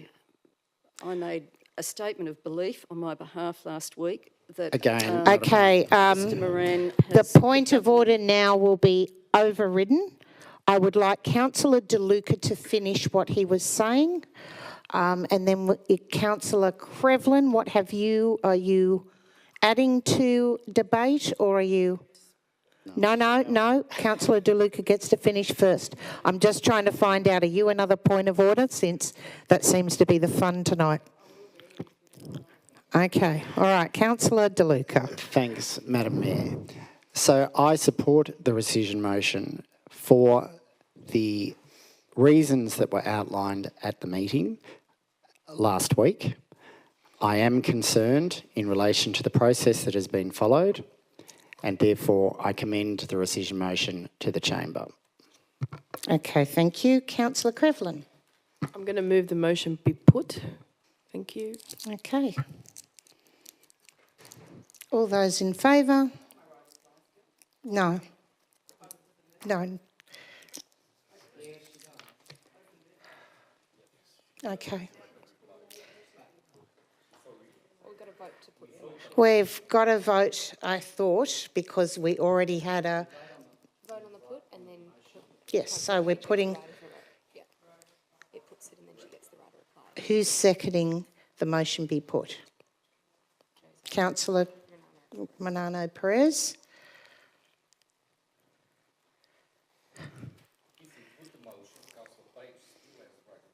I understand, thank you. Okay. We understand that we're voting on whether the motion be put. All those in favour? Councillor Bingham, Councillor Grattan, Councillor... Hang on. Yay, it's unanimous. All right, now, back to Councillor Page as the mover. Thank you, Madam Mayor. I'll be very brief. Look, one of the main reasons why I'm rescinding this is because I believe it's in direct conflict with previous councils' resolutions, particularly regarding our budget. when the budget was approved, it was a couple of, it was Councillor Walton was the one that put up some amendments to it to ask for some absolute genuine savings to be brought back to us within a 3-month period. And it was brought up at the last meeting that instead of just noting the report, that the Mayor wanted to add in, if we are to find these savings, that we can spend them on this. Well, that is just directly in conflict to the whole idea of what we were actually working towards, and probably one of the only reasons why the budget got up on that night. If we're not looking for those genuine savings and just thinking we can find them and spend them elsewhere, we're going to be in the same boat that we're in before we move the budget. I do think it's a well-intentioned mayoral minute, and it's not that I had so much of a problem with that. I just think that we're, again, stepping out of our lane and not staying within what council's core business should be. It is also very pleasing to see that on several occasions now that the MLALC have been very interested to assist council moving forward with any advisory issues, and I welcome that. So I'm hoping that this rescission motion does get up and we can move forward and concentrate on council issues. Okay, I'll put this to the vote. All those in favour? Councillor Walton, Councillor Manano Perez, Councillor Ryburn, Councillor Sprott, Councillor De Luca, Councillor Crevlin, Councillor Genscher, Councillor Page. All those against? Councillor Bingham, Councillor Grattan, Councillor Glanville, Councillor Robins, Councillor Causey, Councillor Regan and myself. Declare that carried. Now we need a mover and a seconder. Councillor Page. Your light was on. No, we're going to Councillor Crevlin again. Councillor Page. I reserve my right, or if I need to, I'll use the right reply. Okay. Councillor Crevlin is the seconder. No, thank you. Reserve my right. Okay. Anyone else? I'd like to foreshadow an amendment. Okay. I'd like to change. Seconded by. Oh, sorry. No, I'm foreshadowing an amendment to the motion. No, it's already been moved. I'm foreshadowing an amendment to the motion. Yeah.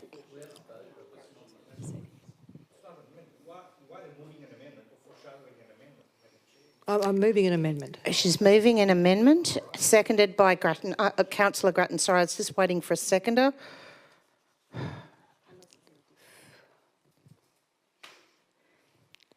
So really, the amendment is just that while I totally respect the Metropolitan Aboriginal Lands Council, we do have a whole lot of Aboriginal organisations that we previously worked with, and I think they should be included again. And that the way the motion currently stands is really focusing on the Metropolitan Aboriginal Land Council giving us advice.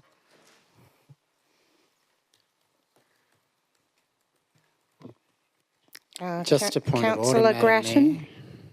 Yep. We've just rescinded the previous motion that Yes. had that similar content. So I would submit to the chair that the amendment before you, being 3, is out of order. Yep. Can we just wait for the CEO to advise? Could you advise whether number 3 is out of order, please?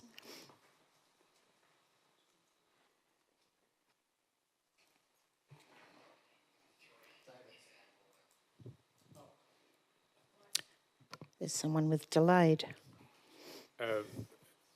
Mr. CEO. Thank you, Madam Mayor and councillors. I just need to pull up the original motion again. The difficulty that point 3 of the amendment may face, though, is that it's circumventing the intent of the rescission motion. It would appear, again, without having looked at the original motion, that it's very close to that original motion, and therefore any motion that seeks to circumvent the purpose of the rescission motion that was successful would be out of order. Madam Mayor, if you'd just give us a moment or two further to clarify that, we'll just need to Thank you. further We'll advice. put some hold music on. If I just may say that this motion is saying that we adopt option 1, the status quo, and Sorry, Councillor Bingham, you just have to hold that thought for a moment.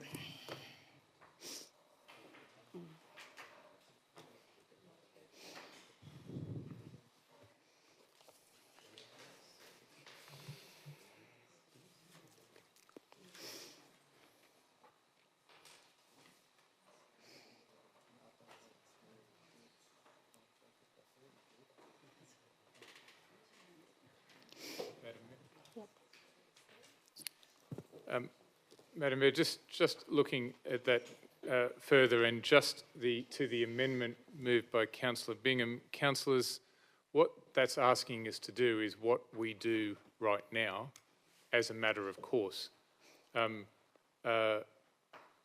That's not something that we would need new direction on. It may be, councillors, that is not necessary for staff to continue to do their work. So I suppose the clarification, though, or the amendment is addressing item number 3 as the original, or now the original motion. Again, look, councillors, in not being as definitive as perhaps you're seeking for us to be, it really is a matter now for the council to determine whether that is something that you are wanting to express as part of this motion, again with our advice that is what we do anyway, or whether you wish not to express that. So, Madam Mayor, I'm putting this back before the council to make a decision as it sees fit. I think you are open to do that. Okay. Sorry, so could I have a formal ruling on my point of order?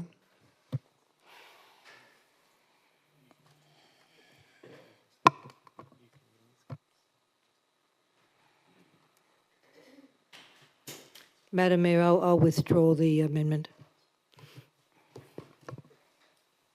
Okay, withdraw the amendment.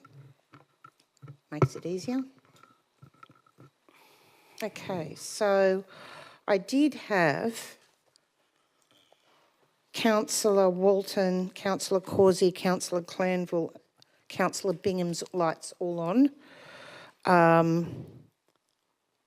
If any of those want to speak, because Councillor Walton, I did have you up and then we took your light down. Yeah, so thank you, Madam Mayor. So the foreshadowed amendment that became the amendment in a very quick process just repeated what was in option 1. Yeah, that's right. Yeah, so it's it now the just substantive repeated motion. what was in option 1, which is the motion that is the alternate motion. So there wasn't a huge difference. So I think we're in fierce agreement here. And if the councillors send a very strong message to management to work very closely with our local Indigenous community, I'm sure that they would be happy to. So that's my speech in favour of this alternate motion. Okay, thank you. Councillor Regan.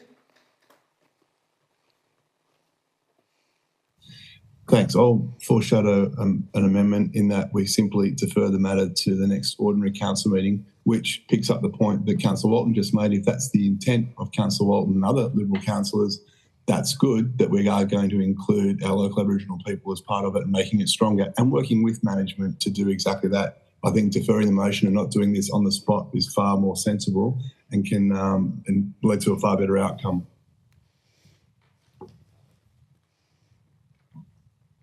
Have you sent something through to staff? No, I'm just saying defer it Oh, sorry. Okay.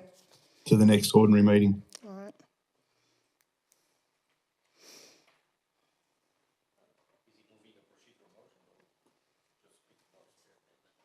It's an amendment.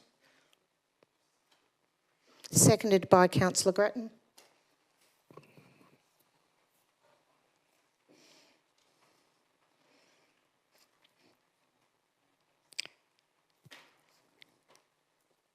Councillor Regan. I'll just simply add that I think that broadly speaking, if Councillor Walton is representative and fair dinkum about what he's saying, I have no reason to believe that he's not, then we are moving towards including the local Aboriginal groups and strengthening it and working with management and working with fellow councillors and those local Aboriginal groups, then why do this on the fly tonight? Why be divisive about it? Why not just defer it to the next ordinary council meeting with the new council and do it as part of that? It's a simple way to do this, and you might get a better outcome as a result, and you can leave that yourselves. Okay. Thank you. Councillor Ryburn. Thank you, Madam Mayor. I speak against this amendment, and whilst I acknowledge, I think that's Councillor Regan's third or fourth motion he's tried to defer to the next term of council, I would just remind us that we're still councillors of this term, and we still have the great privilege that we need to make decisions under this term. And I'd also add, just in remarks of this is on the fly or suddenly come, this is all of a sudden and we're not making thorough, good decisions. This mayoral minute, as well as the motion in front of us, has been with us for many meetings and many, many months. And so I think it's actually time to actually give the community some security and gives the management some guidance, management council staff some guidance on how to proceed forward in working with our local Aboriginal people and different groups. So I speak against the amendment. Okay, Councillor De Luca. Thank you. I too speak against the amendment. As Councillor Ryburn alluded to, this certainly was not on the fly. Written notice had been given by Councillor Walton. It was in the agenda. And prior to that, you also flagged it at the last council meeting. So it's certainly not on the fly.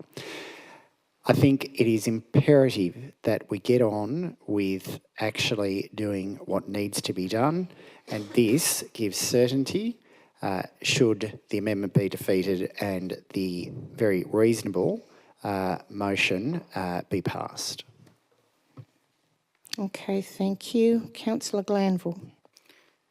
I'll speak in favour of the amendment. I think that one of the concerns raised regarding the original motion that we had resolved was in relation to the budget and concerns about budgetary issues.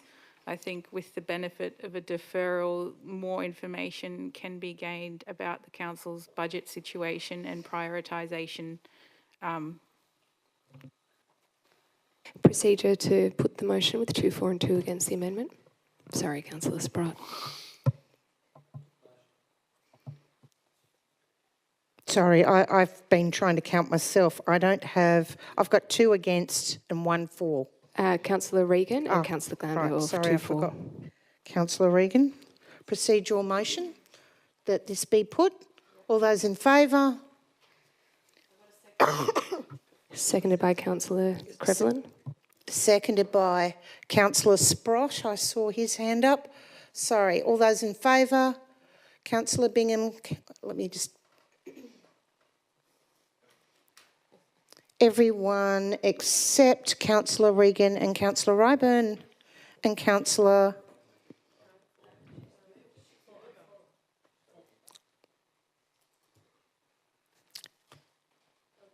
Okay, let's do it again. Okay, all those in favour?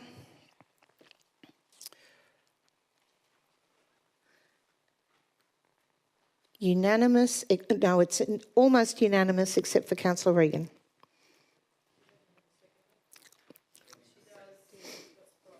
Yep, Councillor Sprott. They just haven't written it in yet. I'd like my right of reply, thanks. No, we're not up to it yet. Oh, I'm sorry. Okay, we're voting on the amendment. All those in favour? Councillor Bingham, Councillor Grattan, Councillor Glanville, Councillor Causey, Councillor Regan and myself. And those against? Councillor Ryburn, Councillor Walton, Councillor Manano Perez, Councillor Sprott, Councillor Robins, Councillor DeLuca, Councillor Crevlin, Councillor Genscher and Councillor Page. Declare that lost.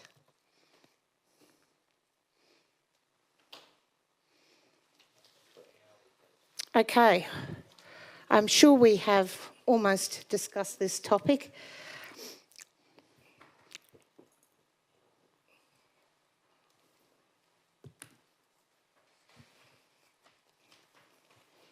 All right, does anyone have anything to add before we go back to the original mover?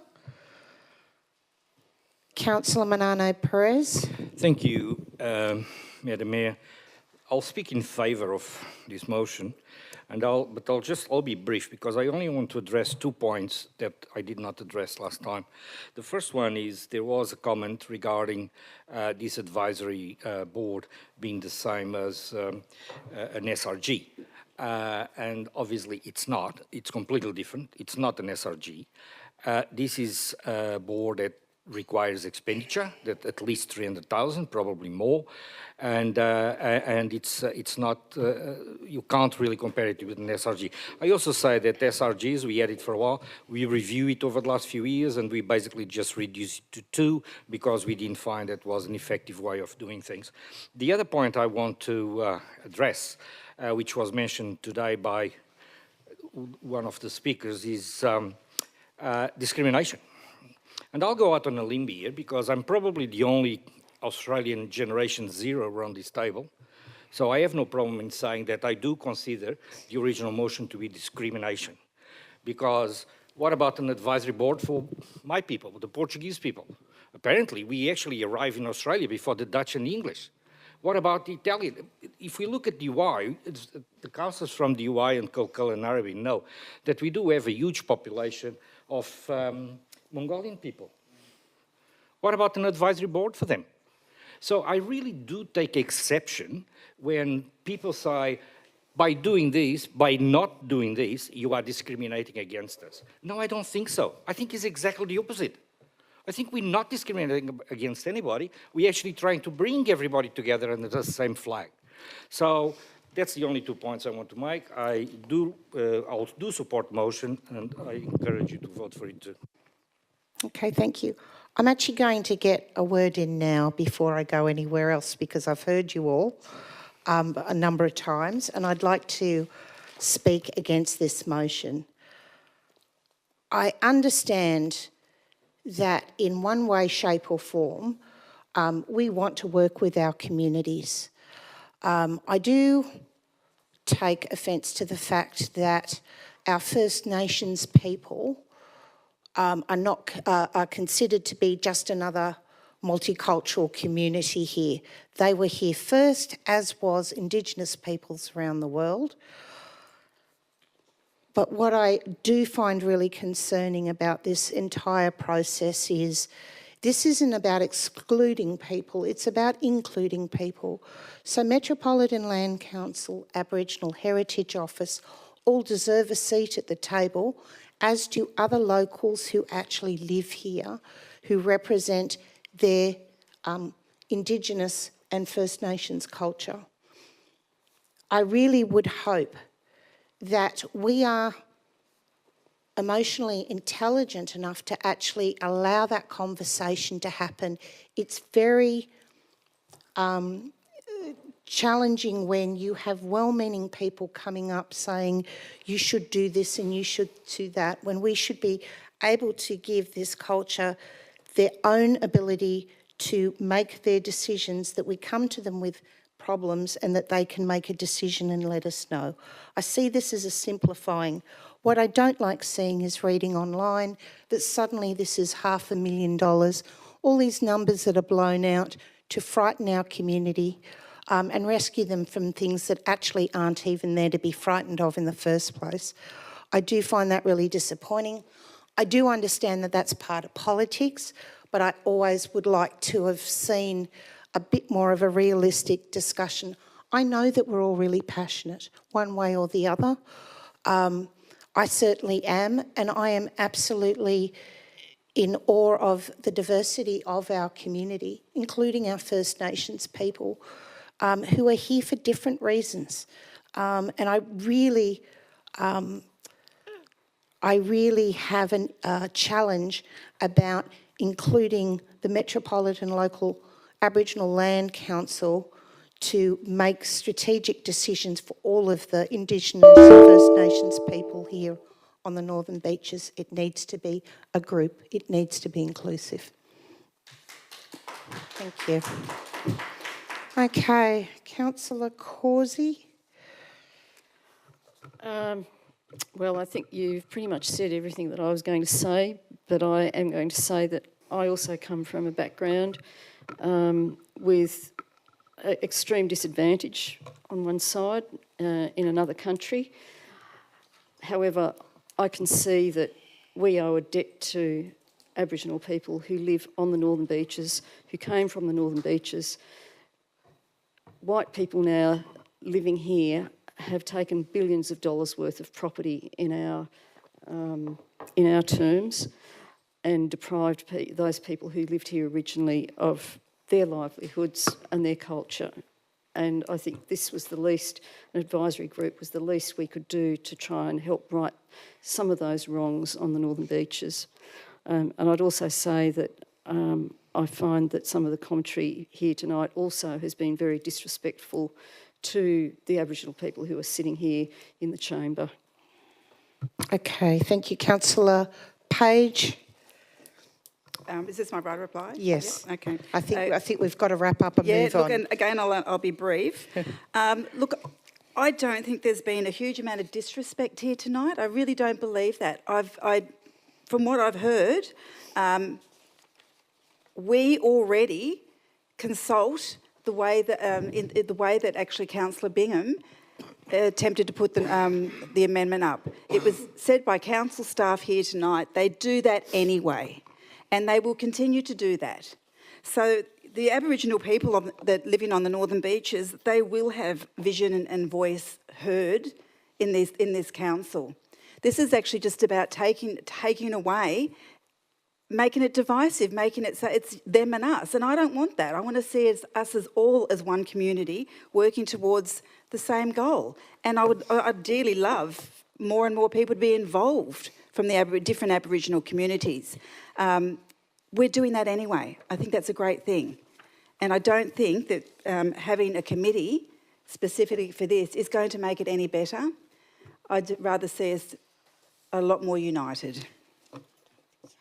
Okay, thank you. Now, with that, we will put this to the vote.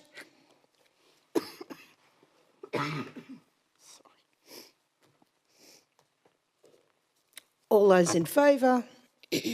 Councillor Walton, Councillor Ryburn, Councillor Manano Perez, Councillor Sprott, Councillor Bingham, Councillor DeLuca, Councillor Crevling, Councillor Genscher, Councillor Page.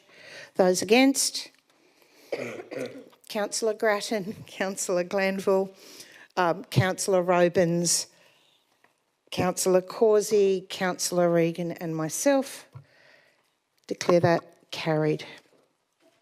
Now, procedural motion to move into a 10-minute break, seconded by Councillor Ryburn, the stereo coughing that we are. So it is now 8:04 p.m, so we will be We back. need to vote on that. Yes, I'm just kind of trying to make sure we get some times. And we'll be back at 8:14 p.m. All those in favour? Hang on, it isn't unanimous. All right, do I have to read out everyone?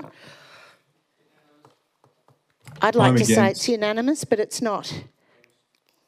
All right, okay. If we're for it, can we put our hands up, please? Councillor Bingham, Councillor Grattan, Councillor Glanville, Councillor Manano Perez, Councillor Robins, Councillor Causey, Councillor Ryburn and myself. Those against? Councillor Walton, Councillor Sprott, Councillor DeLuca, Councillor Crevlin, Councillor Genscher and Councillor Page and Councillor Regan.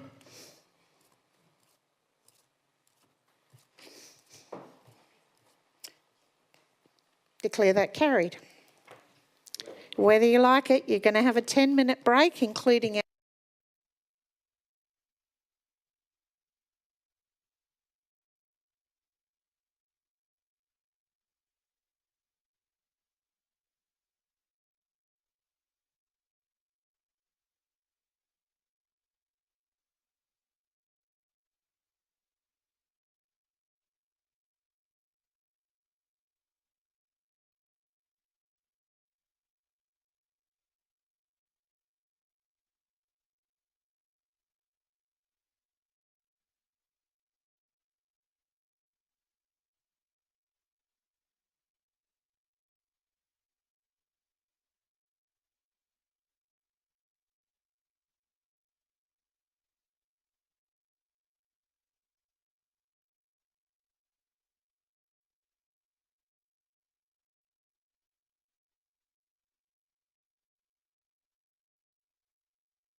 It's okay. No, it doesn't. There's councillors missing, but the ones that are leaving, at least 2 of you are here. One's obviously wherever, but I just want to recognise now that 2 of our councillors here around the table are having their absolute final council meeting, and they won't be rerunning for the next election. So I'd just like to preface this by saying being a councillor, I think, is one of those things that you have to be very dedicated for. When you put your hand up to be a councillor, quite often what happens is you think you know what you're about to go into, but what it turns out to be is very different. Being a councillor means juggling 1,000 things, including family, work, emails, phone calls, meetings, on and on and on it goes. And your time at home with your loved ones can be stretched very thin. You are practically a volunteer, getting paid a stipend, making multi-million-dollar decisions. And I don't think until you've actually walked that walk, you can actually appreciate how incredible our councillors are for giving up their time for their community. So tonight, since it's your last night, I'm going to go up to the both of you and give you something for recognition of your time here on council. And please, if anyone else wants to say something, please do.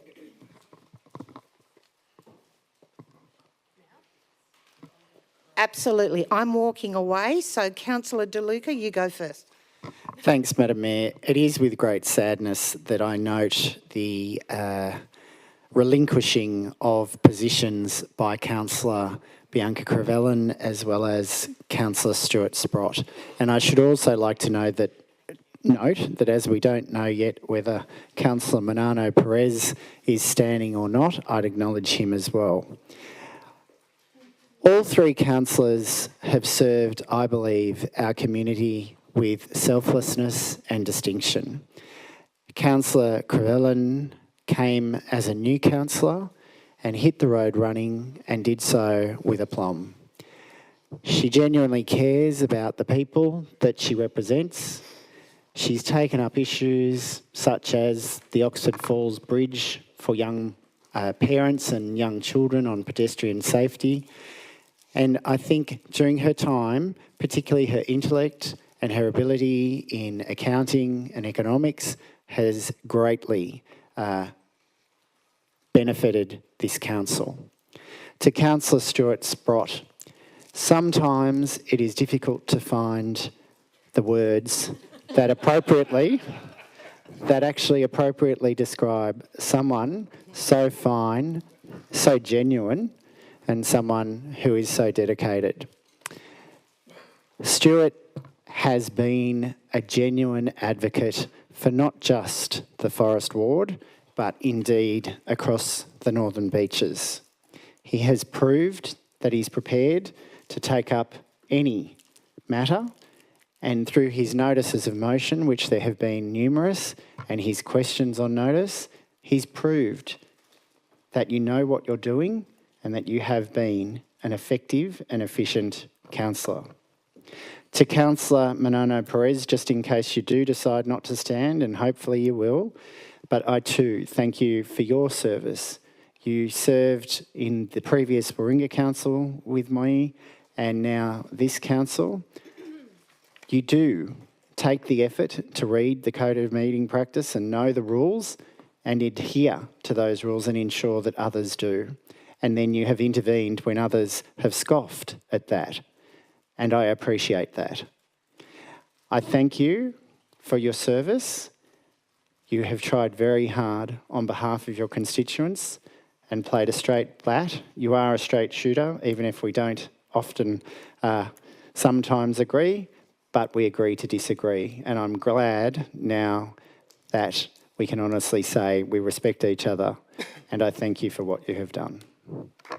Thank you. Councillor Walton. Thank you, Madam Mayor. So I'll echo what's already been said. Firstly to Stuart, he came in wanting open space and trees up there at French's Forest, particularly around the new town centre, and he achieved that. So that was a good accomplishment. And subsequently, he's gone after cats and dogs, even at the New South Wales forums as well, conferences, and fought that fight to protect the wildlife as well. So well done, Stewie. Same with you, Jose. You've got a good, sharp mind, and you're quite brave in bringing up the issues that you believe are wrong and need to be called out. And Bianca, thank you for your accounting knowledge and bringing that sharpness here as well. And in general, it's a difficult, as the Mayor said, this is a difficult job. For the amount of time pressures, particularly if you hold a full-time job, and it's thankless a lot of the times. You can bring up the most wonderful suggestions to the community, particularly online, and you'll be howled down and booed and denigrated. So it is really difficult. And Australia's lucky, we're a democracy. And not a lot of people now want to fight for democracy in Australia, which is sad. Maybe because we've been such a lucky, and as one of the speakers said, sometimes a lucky dumb country. And that's what the Lucky Country book was around. Sometimes we just take it for granted. So congratulations to everyone that throws their hands up to do this difficult job. And particularly the ones that are leaving or may be leaving. And I must call out Michael Regan as well. 15 years being a councillor, wow. For all, we don't agree on a lot of policy issues, but I must say I'll take my hat off to him for all the work that he's done over that period of time. It's not easy, and he's done pretty well. So thank you all. Okay, thank you. Georgia Ryburn. Thank you, Madam Mayor. Give me my full name.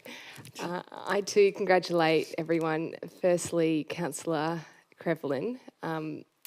You and I both ran for the very first time at last election, and I really had the great privilege of not just learning this job with you, but going through the processes and you being a rocket at certain times. And I really appreciated your feisty Croatian spirit here in the chamber, particularly around issues concerning families and the pressures of living on the beaches. So we wish you well in juggling all the things that you do, and thank you for being here.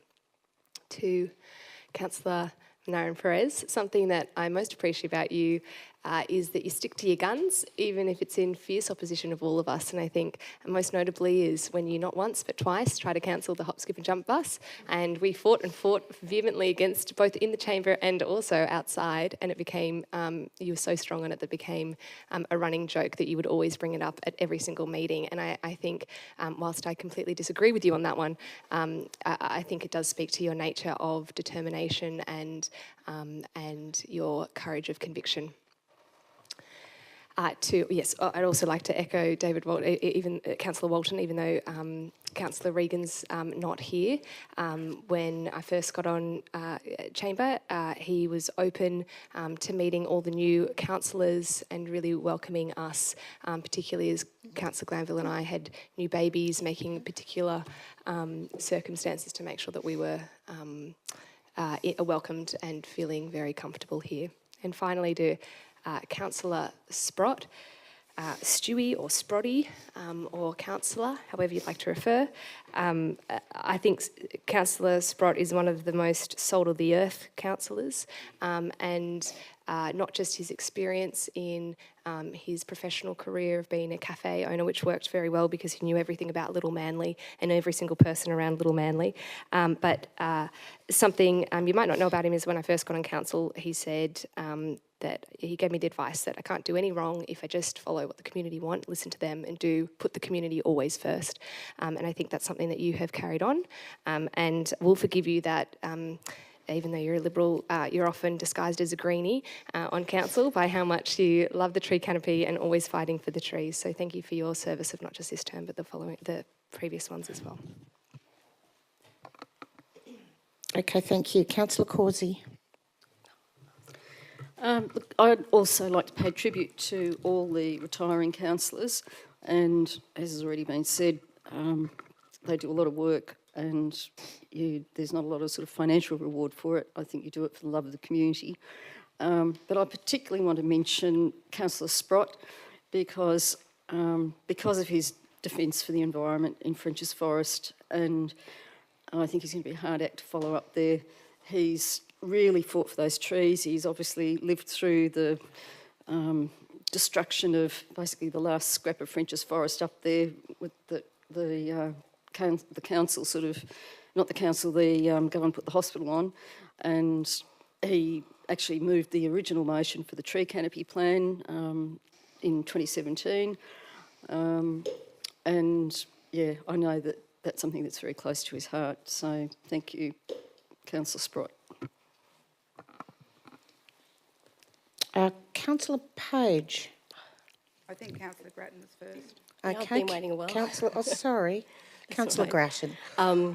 Echo the thoughts and really want to thank councillors for their service. So, Councillor Crevlin, your work on the Audit and Risk Committee, no one's mentioned that, but that's a tough ask, and it's been good to have a fellow person going through those accounts with a fine-tooth comb.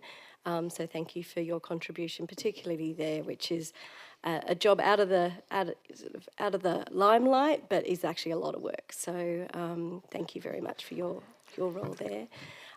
Similarly, Councillor Manano Perez, your work on the Traffic Committee, again, a lot of work, that's every month, a lot of reading and a lot of work, and thank you for your service, particularly in that committee. And to echo the comments of Councillor Ryburn, sorry about the hop, skip, jump bus, but we're pretty passionate about that in Manly. And Councillor Sprott, we started together as newbie councillors in 2017, learning the ropes. And thank you for your service on the environment SRG. You did a lot of work on that committee.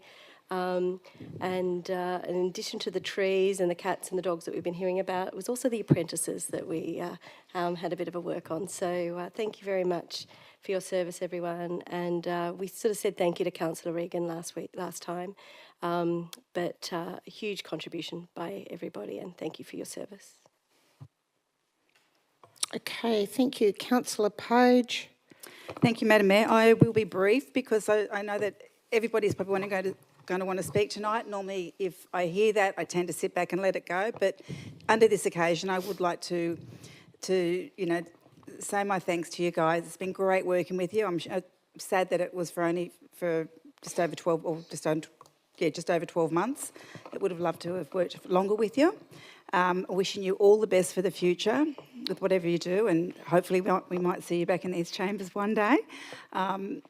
And yeah, go and enjoy life. You'll enjoy the Tuesday nights. Councillor Robins. Thank you, Mayor. I would acknowledge my colleagues, which is their last meeting tonight. And when you think about the longevity or the length of the numbers of hours collectively with Councillor Regan they've put together, it's a pretty mighty service. To the personalities that make the chamber up and the diverse decision-making process which we have, I think is very interesting at times. And obviously we all disagree, but I've really appreciated the way that there's been an agreement to disagree, and when you walk away from here, it's actually, it's okay. I've enjoyed my partner here on my sitting next to person for the last few months, and his passion for trees, cats and dogs, and he's got a really good sense of sneaky humour here when he sort of lets funny comments go by. I'd just like to acknowledge Councillor Crevlin. We like yourself, Councillor Ryburn, we went up to pre-poll, got to know her and her family, got to know her husband more during the time, and that was a really enjoyable time, so very appreciative, and once again sat next to you for 2 years too, so that was really good, and we had some really interesting off-the-mic conversations too, so about stuff, just getting to know and getting to work with each other, so thank you also. Okay, so I just want to also clarify, there are 3 of these because of the 3 definites that we know, including Councillor Regan. We couldn't give you anything, Councillor Manano Perez, because I suppose we wait until 5 or 6 p.m. tomorrow to really know what's happening. But yes, I know. All right. So that's just a thank you and also just a recognition of your time on council, and thank you. All right, okay. Oh, I've written a few No, words. there's no rights of reply on this, Well, Councillor I'm sorry, Sprott. you've got no choice. Councillor Sprott, you've got so many notices of motion. You can sneak it in your little speeches later on, but we're going to move on right now. Oh, we gave Councillor Yes, that was very Regan different. 2 hours. We don't want to give And of anyone course, 2 hours. It's not a budget night where we speak 2.5 hours, and it's not a recognition of you Emeritus serious? Mayor. Are you serious? Yes, I am. I really don't need rights That's of reply. disgusting. I can't believe that. As a mayor, Could I I am please- I love you. horrified.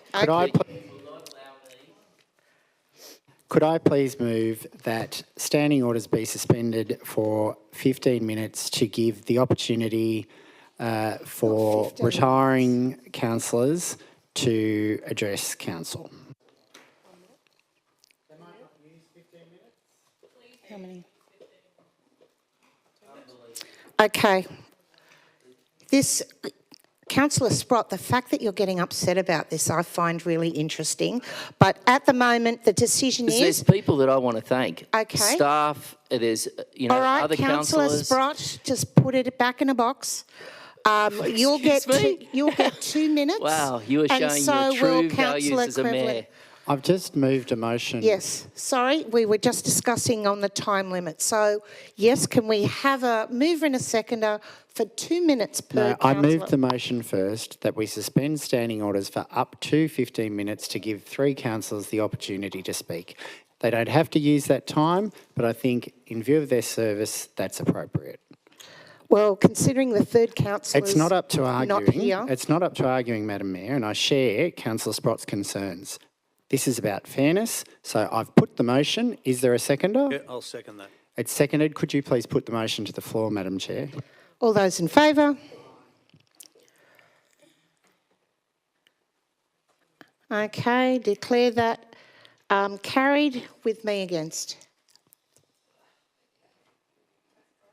Okay, Councillor Sprott, please go for it. Dear friends and colleagues, today I address you with a mix of gratitude, pride and a touch of sadness as I announce my resignation after 8 fulfilled years of service as a councillor. When I first took office, I was driven by vision and a deep commitment to serve our community with integrity, dedication and passion. Over those years, I have had the privilege of working alongside some truly remarkable individuals, and I want to give special mention to Councillor De Luca and the former councillor and now State MP, Rory Amon. Both outstanding servants to our community and both mentors to me. As a group, we have faced challenges, celebrated achievements, and most importantly, made meaningful progress for our community. Each of you have contributed in your own way, and I congratulate all of you on your achievements. Looking back on my journey, I am proud of the milestones we have achieved together. I've moved more motions through council than any other councillor, and from enhancing local infrastructure, like upgrading at the Forestville Killarney shops, to promoting the Forestville Shops Business Group, which breathed new life into a struggling shopping centre with events like carnivals and spring nights. We've upgraded Killarney shops with new play park and landscaping, creating a perfect community hub for after-school gatherings. We've promoted sustainable development, such as installing solar panels on council buildings, reducing our carbon footprint while saving ratepayers money. Our modern gross pollutant trap program has protected our most valuable asset, the Northern Beaches, and I'm proud to see that the gross pollutant trap for DY is on the agenda tonight. I created the Northern Beaches Hospital Precinct Consultation Committee, working with staff, architects and the Greater Sydney Commission to deliver a hectare of open space and a town centre plan that's user-friendly, environmentally aware and bathed in natural sunlight through excellent solar access. A particular highlight was the school safety audit, where staff worked with over 75 schools on the Northern Beaches to create and improve safe drop-off zones, crossings, signage, to ensure our children can get to school safely. We've also saved ratepayers money with the Return and Earn scheme, which provided a one-time payment of $900,000 and continues to generate $30,000 plus monthly, funds that went back into council coffers, funds that were later spent by Councillor Regan handing out free worm farms. By me simply asking for a business plan on the new bin rollout, we brought the costs down from $19.5 million to $13.5 million, effectively saving ratepayers $6 million. But my true passion has always been the environment and creating a better place for our community to live and grow. Tree canopy has been my focus, and thank you, Councillor Causey, for your comments. And I am proud to have developed the first urban tree plan for the Northern Beaches, with Council planting 5,000 trees annually for the next 20 years, every year for the next 20 years. I want to thank Steve Lawler and Fenton Beattie for their great stewardship in developing that plan. I am proud of all my initiatives, although too many to list today, but they are all came from the heart and were designed to improve the quality of life for our residents. Together, they have strengthened our community and laid foundation for future growth and prosperity, and I truly believe our collaborative efforts have made a significant difference. However, there comes a time in every journey when one must stand aside and let fresh prosperities and new ideas take the helm. With councillors like Georgia Ryburn, Michael Genscher and Karina Page, I know that we have a chance for responsible and sensible leadership moving forward, and I love you guys. This decision was not easy, but as a good friend, a mate, and someone who always had wise advice of good governance, Councillor David Walton once said to me, "You should stick to making coffee." Now, I'm not sure if that was financial advice or something else, but I know that if I had, I'd have a lot more money in the bank. And Councillor Walton's advice has helped me make this retirement decision easier. Now, I may not have a fancy 2-week course at Harvard, and I don't have the jumper to brag about it, but I think I've done all right for a kid who left school at 15, grew up with dyslexia, and had to deal with ADHD, or DHDA, as I see it. I did, however, finish my apprenticeship, and while Councillor Grattan, and thank you, may not have doubted the usefulness of apprenticeships, stating apprenticeships are irrelevant in this organisation at a previous council meeting, I think I've proven her wrong, and I am proud to now have an active apprentice program here in this organisation for our youth on the Northern Beaches. As I move on to new challenges and opportunities, I want to express my heartfelt gratitude to all of you, the residents, my fellow councillors, our dedicated staff and the community members who have supported and believed in me over these years. Your trust and support has been the driving force behind my efforts. I must also acknowledge our special staff, Rob, Mel and Cynthia, though I still don't know which one is which. You are the engine room behind the council, and without your beautiful food, coming to work would not have been as exciting. Todd Dickinson, Eskil and Geordie, thank you for your support in navigating the political minefield that I know you had helped me where you could. To Louise Kerr, the best Director of Planning in New South Wales, possibly even Australia. This council and community are very lucky to have you. You're a true asset and I hope you'll never leave us. To all the frontline staff, you are such a huge part of our success and face of the council, and we appreciate the work you do and the important role you play. None of this is possible without you, and I thank you very much.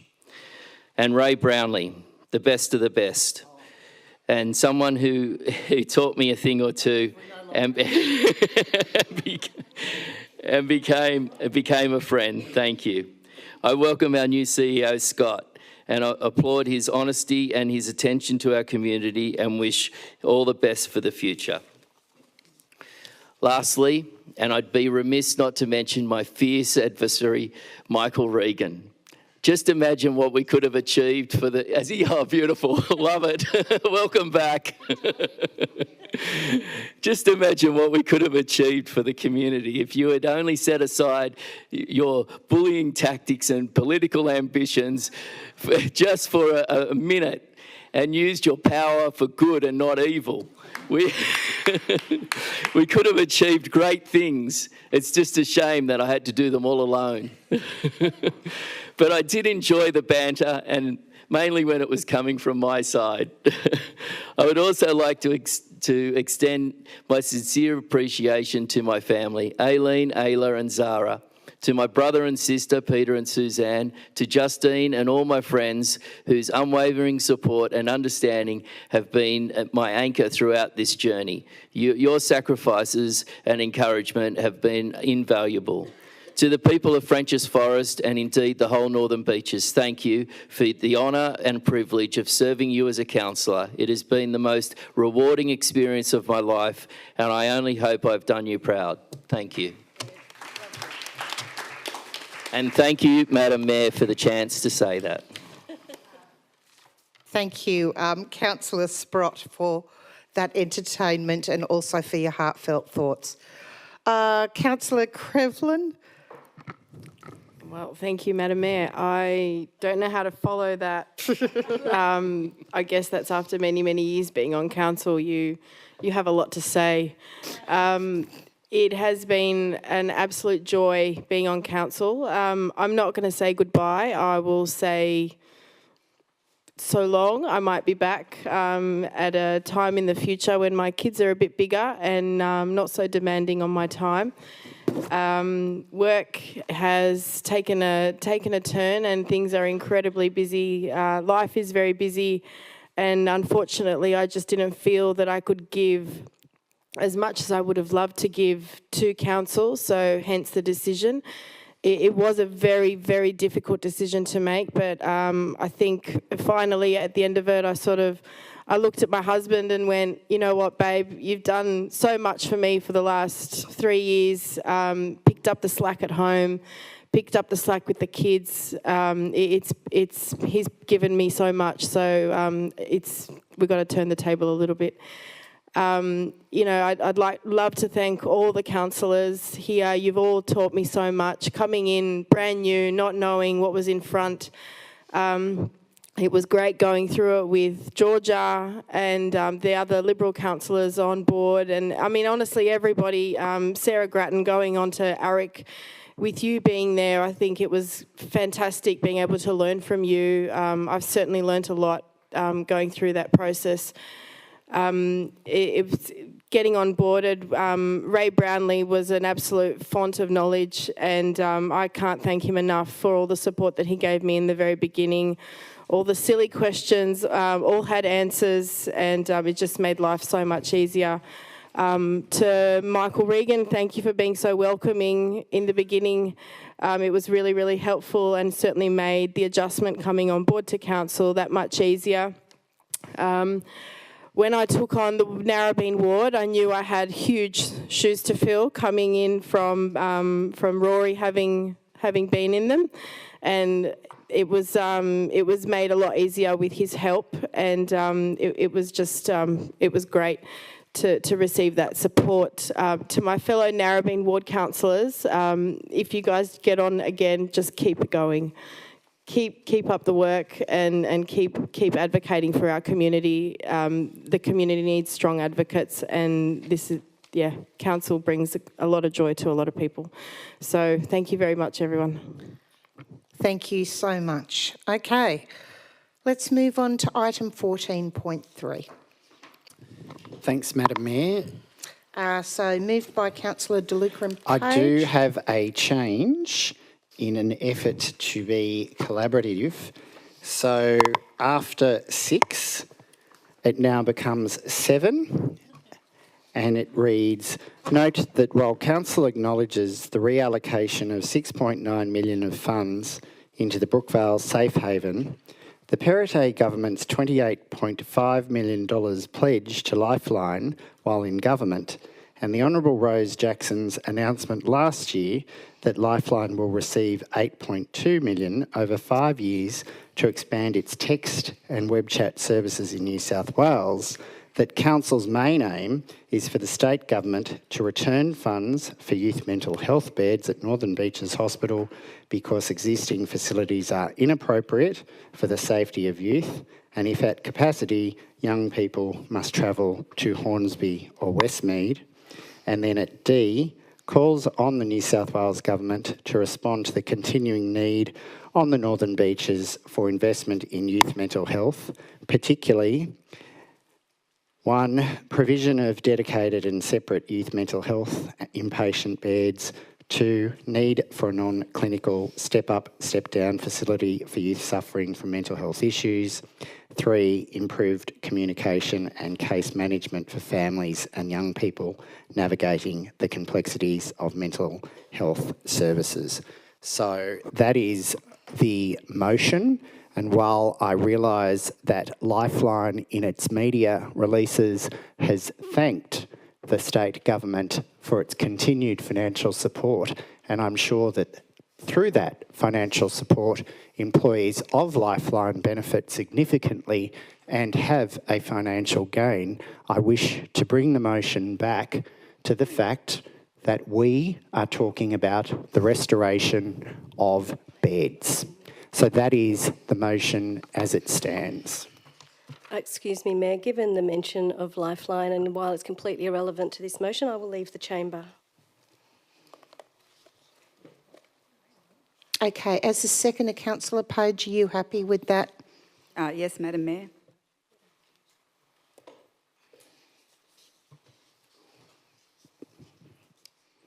Oh, sorry. Yeah, I've got Councillor Genscher there as the seconder. I thought it was Councillor Page. Yep. Yeah. Okay.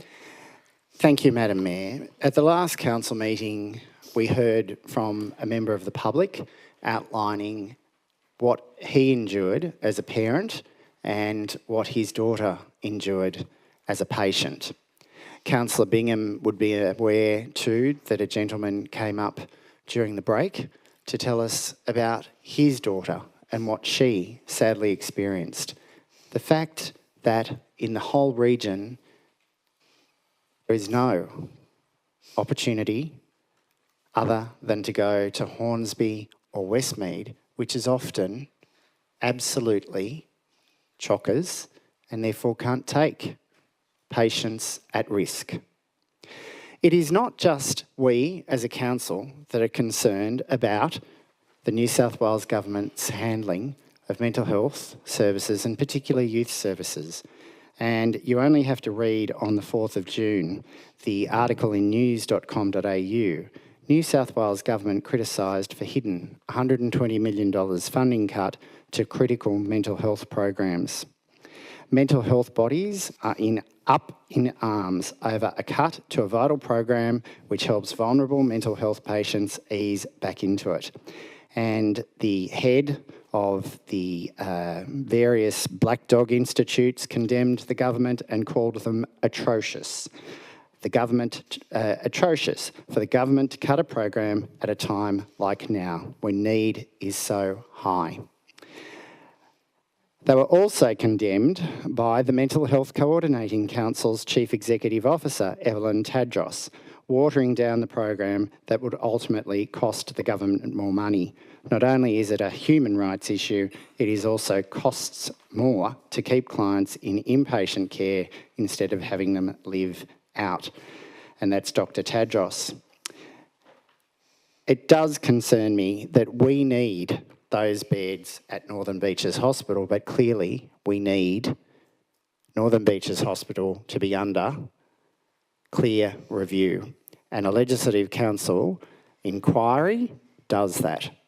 The fact that the maternity ward has been significantly cut as well, and the constant articles, and I'll acknowledge Dale Cohen, who through his advocate articles just showed the schmozzle that that hospital is in and the financial situation. So I commend the motion to the chamber.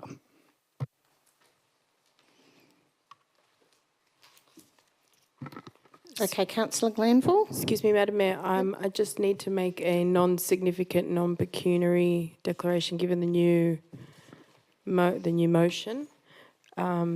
It mentions Westmead Hospital, and I am the General Manager for Westmead Hospital Foundation.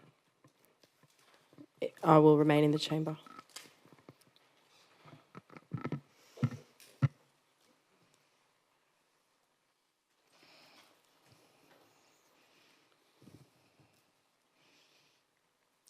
Councillor Glanville. Sorry, as seconder, do you want? You're right to speak first, then off we go. Thank you, Madam Mayor. Look, I second this notice of motion that addresses the critical issue of mental health services for our youth on the Northern Beaches. It is essential that we reflect on the significant announcement made by the then Minister for Health, the Honourable Brad Hazzard, and his commitment of the $11.4 million in the 22-23 New South Wales budget to enhance youth mental health services in our area. This funding was earmarked for crucial initiatives, including the establishment of 4 dedicated acute paediatric specialist mental health beds at Northern Beaches Hospital, and the support of local community mental health and drug and alcohol treatment services. It is abundantly clear regarding the lack of mental health, drug and alcohol services on the beaches, but especially for our youth. However, February 2024, New South Wales Minister for Homelessness, Mental Health and Youth, the Honourable Rose Jackson, announced that the previously committed 4 mental health beds were not feasible. This backtrack is not acceptable, especially considering the urgent mental health crisis among our youth. The Sydney Morning Herald reported on the 11th of April 2024 that Northern Beaches Hospital is cutting staff from its mental health and maternity units, further exacerbating the problem. These staff cuts come on the heels of the state government's abandonment of the $7.5 million investment in mental health services, citing the previous government's failure to ensure the hospital could deliver the promised beds. The Royal Australian and New Zealand College of Psychiatrists has highlighted the broader issues of access to child and adolescent psychiatry, with significant workforce shortages risking patient care across Australia. This shortage is particularly pronounced in rural and remote areas, but also included in our own community. This council must act decisively. We write to the Premier, Leader of the Opposition, Minister for Health, Minister for Mental Health and respective shadow ministers, condemning the decision to abandon the promised funding and calling for its urgent reinstatement. Additionally, we need to address the staffing cuts at Northern Beaches Hospital and advocate for a Legislative Council inquiry into the hospital's management and the possibility of returning it to public hands. This is a state and federal government issue, but this is affecting our local youth. So given these concerns, I do support a united local, state and federal campaign. Our youth deserve better. They deserve the mental health services that were promised and the support necessary to thrive. I urge you all to support this motion and stand with our community in demanding the resources and care our young people desperately need. Okay, thank you for that. Councillor Glanville. Sorry, I would like to declare a not significant non-pecuniary interest. The motion as amended now refers to Lifeline, and I disclose that my husband is an employee of Lifeline. I don't believe that it gives rise to any particular conflict, as there is no financial implications in terms of council resources being allocated to Lifeline, and for that reason I'll stay in the chamber. Okay, thank you. Councillor Bingham. I'd like to move an amendment. I think the staff have received the amendment from...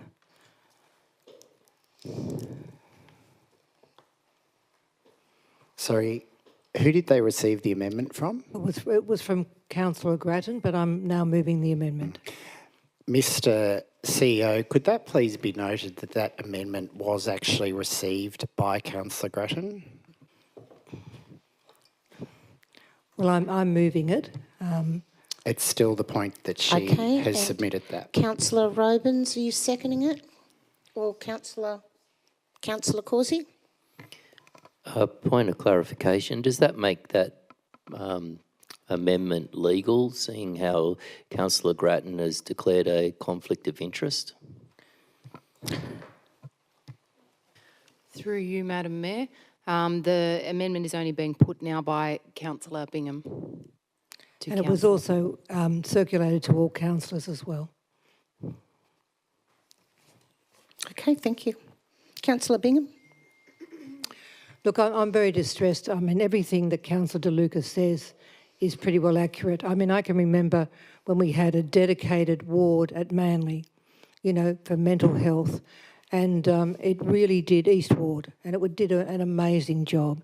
And really, we have gone backwards. We have gone backwards in looking after our youth and really looking after our adults too.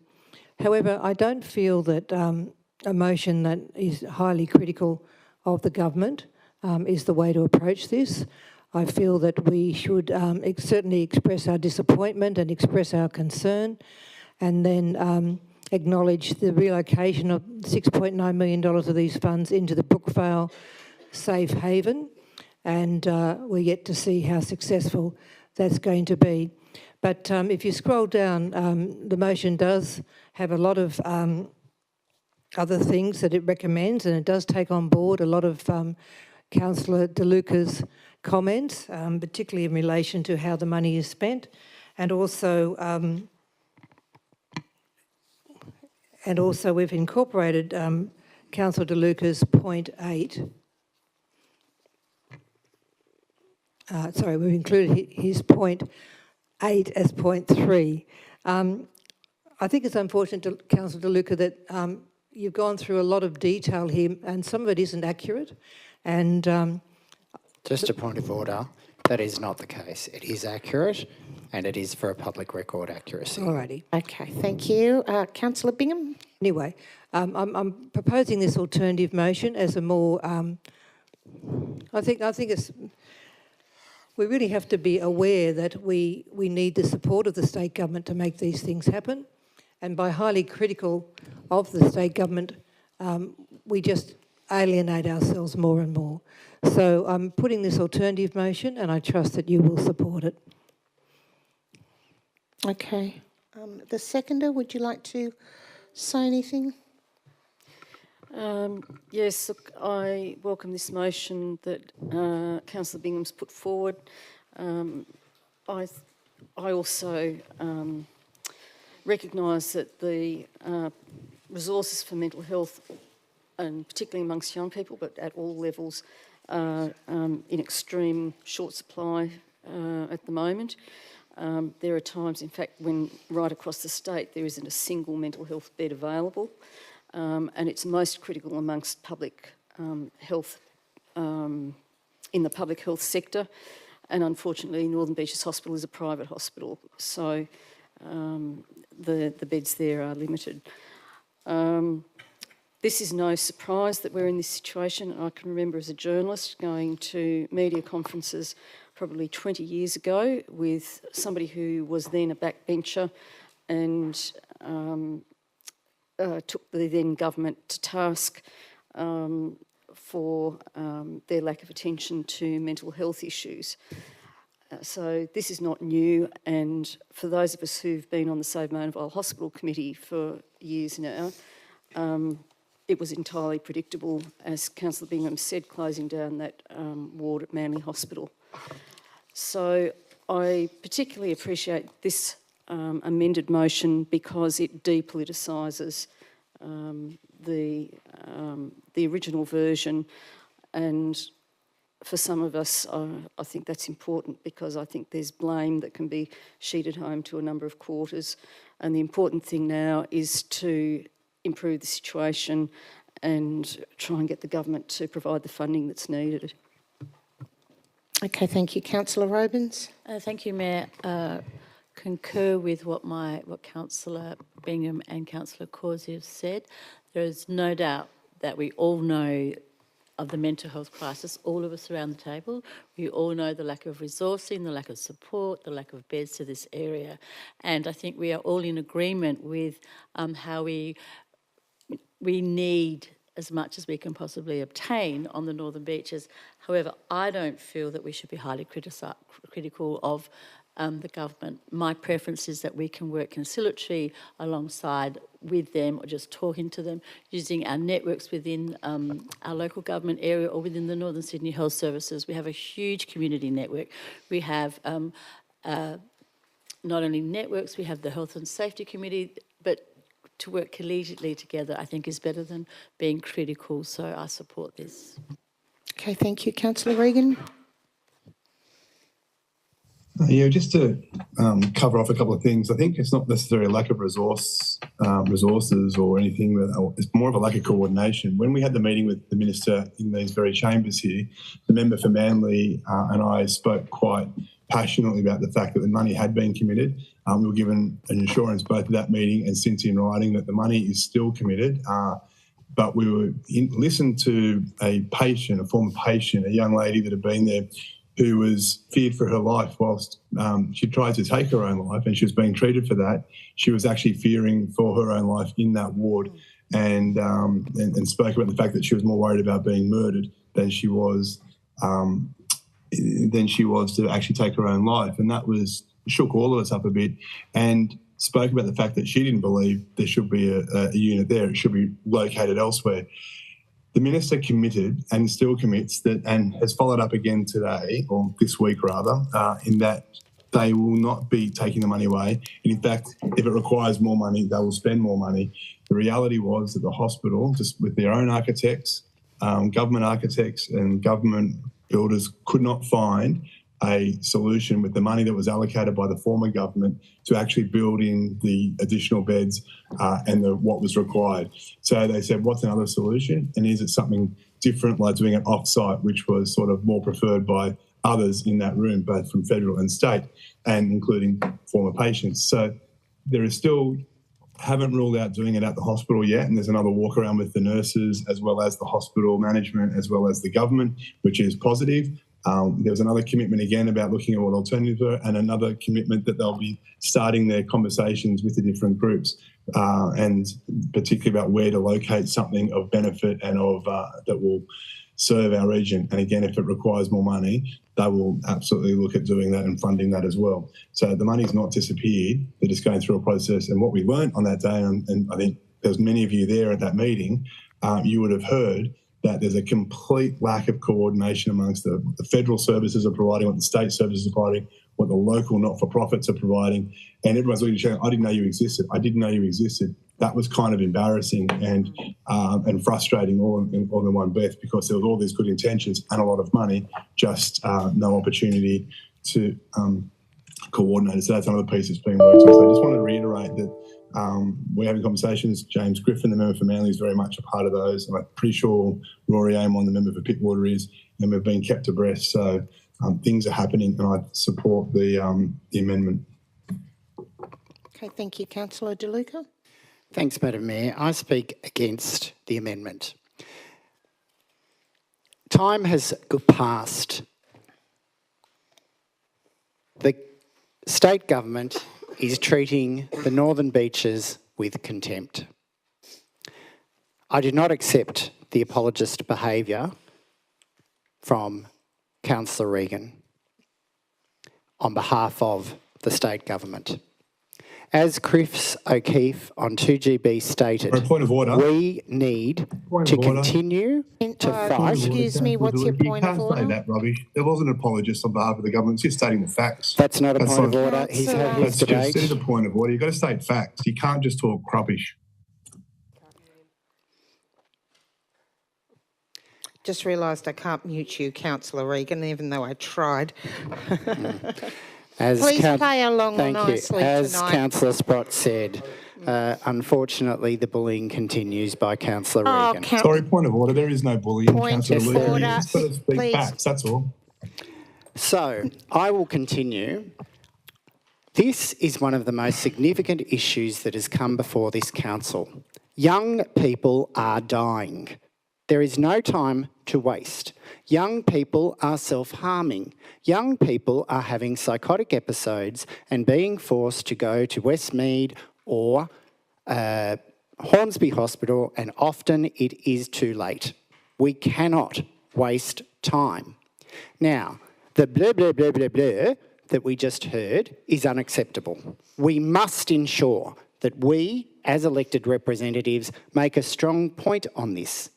It is not we being political. It is not we being harsh. It is, if you look at just some of the comments in the Parliament by the Labor government about the Northern Beaches, its removal continuously of funding, as outlined in the resolution of the last meeting, it shows they have absolute contempt for our community. This is unacceptable.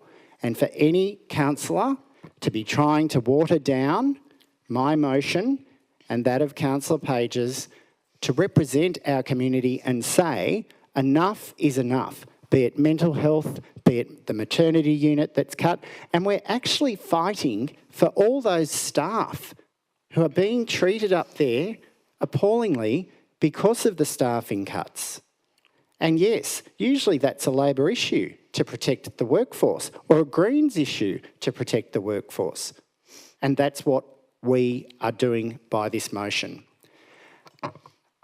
This amendment knocks off having a Legislative Council inquiry. One councillor favoured the audit. An audit doesn't look into the feelings and what has happened of the people.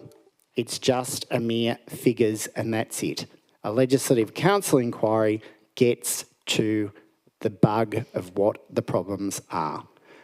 I commend the original motion and I ask councillors to vote down this amendment which seeks to gut a very good motion that does represent what our community wants. Okay, are we ready to put this amendment to the vote? Madam Mayor, there's just a correction there on point 3. Yep. Where they've put include, they've put include and then the asterisk point 8. So it's just include as per the current motion. I think get rid of all of that and just have right to the federal member. So get rid of include, etc. Get rid of that line. Yep, and just have right. Yep, that's it. Thank you. Okay. I'll just make one comment before we vote on this. I think collaboratively we all actually want the same thing. We're all very concerned about mental health issues on the Northern Beaches. We've had these discussions over time about why we have a suicide committee, all of the things that we've worked on very hard. The problem is with the health sector is, I think, exactly what was mentioned earlier. It seems to be very disconnected. There's lots of departments doing fabulous things, but they're under-resourced and the communication between them doesn't always seem to be terrific. And I honestly think that we need to work and keep reminding the departments how much help we need out here. But using harsher, inflammatory language to me doesn't seem to be the way to work collaboratively. It's not like we're going to be, we don't have a sphere of influence. We are actually local government. This is state government. But we can certainly advocate on behalf of our communities who are suffering by offering different ideas and thoughts and what needs to be there. It was very confronting to actually listen to that forum, and I could only stay an hour, so I can just imagine what some of the others must have heard. So with that, I'll put that to the vote. All those for: Councillor Bingham, Councillor Glanville, Councillor Robins, Councillor Causey, Councillor Regan and myself. Those against: Councillor Walton, Manano, Perez, Sprott, DeLuca, Crevlin, Genscher, Page.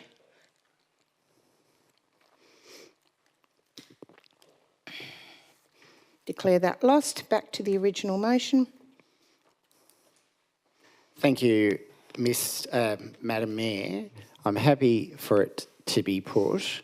I would just comment, for those people who think that the path that they have just described of collaboration and other words, if you think that's gotten you anywhere, I would look at the state of that hospital and the harm that it has caused to so many children. Please think of that. Okay, thank you. Councillor Causey. Okay, I'm very reluctantly going to vote for this motion because I believe we do need to send the government a message that we need more mental health resources and much better coordination of them on the Northern Beaches. I do not support the parts of the motion that I believe should be in background and that should have been properly referenced. In fact, the first, could we just see the top of the motion, please? Can we have the top of the motion showing on the screen, please? The fact that the Minister for Health, then Brad Hazzard, announced a 11.4 million boost in the Northern Beaches Youth Mental Health Services in 2022 was rather late, considering how long that hospital had been open at that point.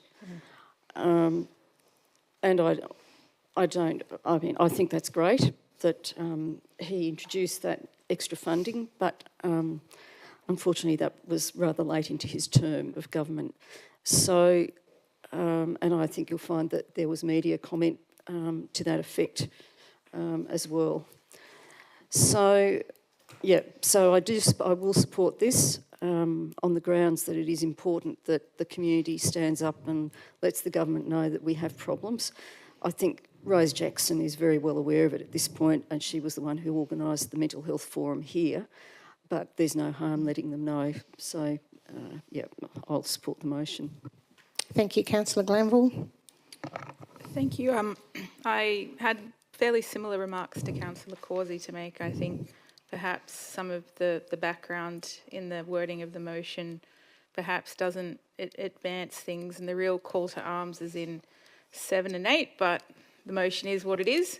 I think that there's some reflection to be had about the Northern Beaches Hospital, and I think the failings of it in how it's being run stems from the great loss to the community of 2 great public hospitals into one privatised hospital that, you know, runs with part of its tax basis in the Cayman Islands. And as a community, we've been let down with this hospital, not just on mental health, we certainly have been there, but on a great many things. When my dad was going through cancer treatment, he retained a sense of humour in that he drove past 2 hospitals in order to go get treatment at a 3rd hospital because Mona Vale Hospital had become a shell and Northern Beaches Hospital didn't have a haematologist.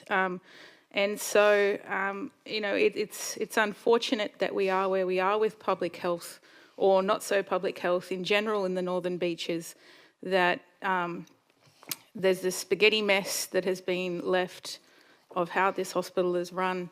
And I hope that the current government will look to unravelling that contractual spaghetti and return the Northern Beaches Hospital to being a proper public hospital run by the community, for the community, to put the community needs first rather than the interests of private shareholders. I support everything that's been said about the great need for mental health investment. I think that there's more funding needed at every type of health service to do with mental health.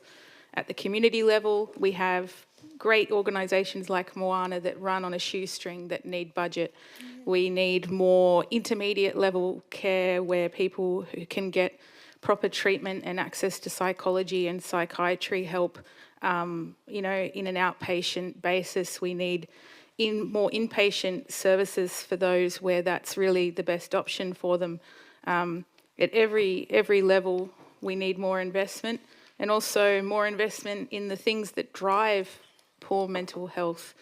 You know, It doesn't happen in a vacuum. People aren't mentally ill in a vacuum. You know, young people are really struggling because of things like climate anxiety, because of the influence of social media, because of loneliness. And I think that those broader things also need to have proper investment. So I'll support the motion, but I think that there's a bigger picture here that I just wanted to note.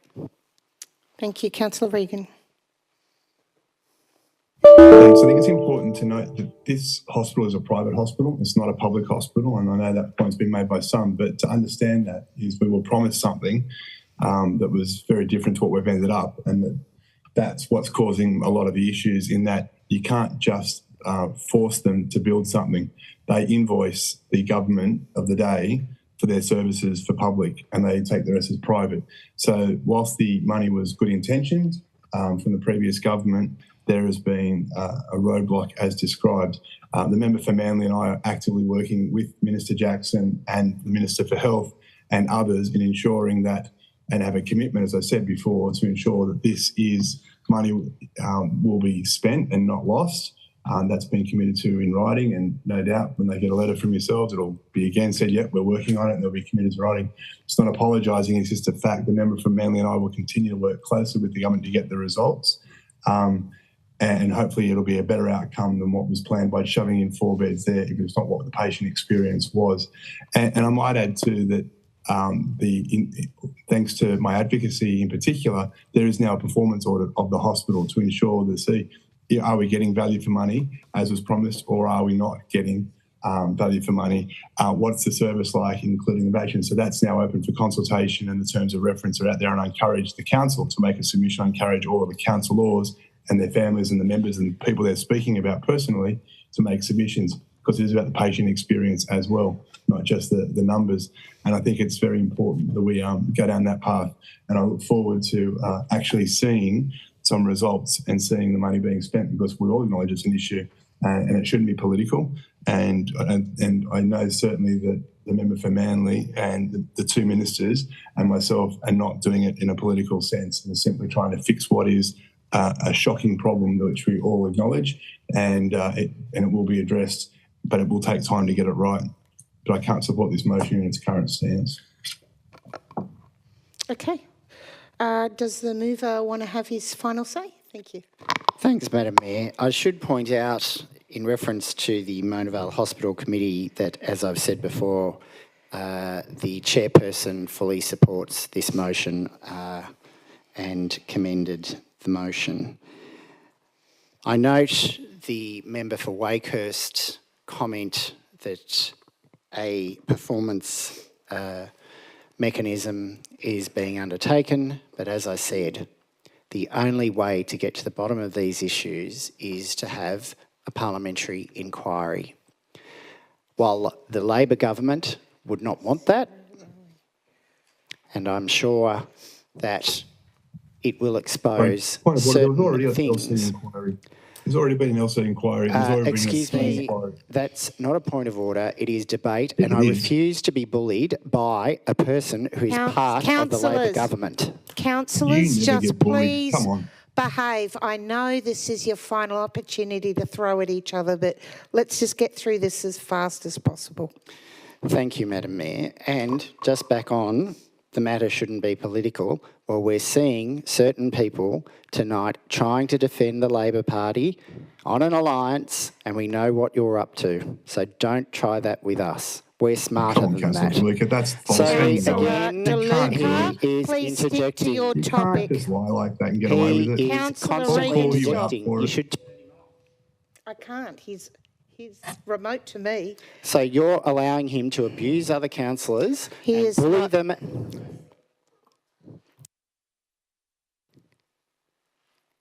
I will put a ruling there. There has been no abuse, but there has been some interesting name calling between the both of you. So I submit, Madam Mayor, that this constitutes abuse and constant bullying, and while he is a member of your party, I ask you to act. And Excuse me, I point rule of on order. moving. Yeah. Could we just finish these speeches, because Point I don't of- believe there's been any bullying. I just think there's a lot of... Yes, sorry. So Councillor calling. Causey, just ignore. Councillor De Luca, I overrule and say just move on. Well, if it continues, I'll move that he be expelled from the meeting. Okay, Councillor De Luca. So, as I said, the only people being political in this matter is the Labor government and ably supported by Councillor Regan, and to a certain extent, their Greens alliance. This matter is important, like I have said, Point of order, because there of is all no the people. Greens alliance with Labor. Councillor Causey, not at the local government level? Councillor, Not at the local government. Absolutely I'm turning not. both of you off. So, Councillor Causey, what is your point of order? My point of order is that there is no alliance with Labor. Okay, right, so overall, that's why the Labor and Greens aren't. Councillors, I just Thank want to you, say Madam that we need to Mayor. move on. I don't know if you see the irony of the fact that the thing that we're all poking each other about is on the topic of mental health. So can we just please calm and move forward and put this to the vote once So I Councillor will De Luca has continue, finished? and if you can stop interjections, that would be great. So I would point out that this is a long-running issue. We need to act. We need to represent on behalf of our community. And this motion achieves that. It is not just about mental health, as I say. It is about the cuts to the maternity ward and the financial issues and management that have been clearly shown in the media and by representations that we as councillors have received from numerous constituents. We've heard from the public. It is absolutely ridiculous that some people are trying to avoid voting for the motion because they don't like that all the facts are included in the motion. Well, that happens every day in Parliament, and it happens amongst most councils across the state. You note what has occurred. So therefore, I ask all councillors to support this motion, that is, to protect the community, to enhance health services on the Northern Beaches and actually do something and not talk. Thank you. With that, we will now put this to the vote. All those in favour? Unanimous. Okay, councillors, we'll now move to items by exception. I'd like to be mindful of whether it's absolutely necessary for you to call them out. Madam Mayor, I'd like to move an urgency motion as well, please. And what's your urgency motion? I've sent it through to governance. If you'd like to see it, it's about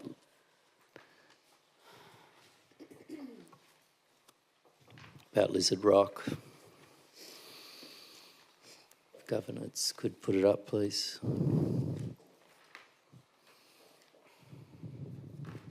Would you like to explain why it is urgent?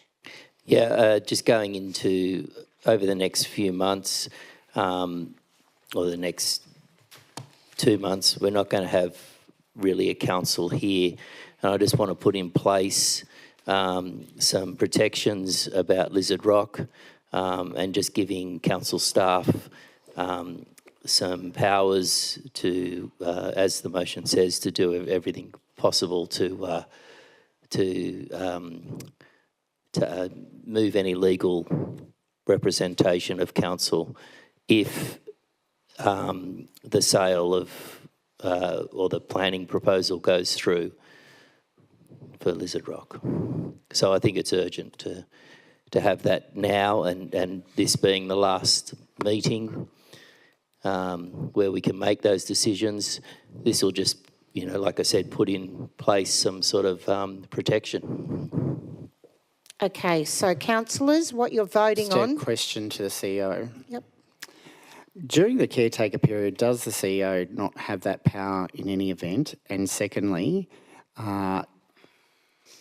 is it appropriate that this council seeks to commit funds when we're in caretaker period anyway? I thought that was delegated to you. through to the CEO. Thank you, Madam Mayor. In response to the first question, yes, the CEO does have delegated authority. Can I say in the same breath, councillors, that the CEO will exercise that authority cautiously? And in respect of caretaker period, the council cannot during caretaker period bind the council to a significant financial decision, or the next council to a significant financial decision.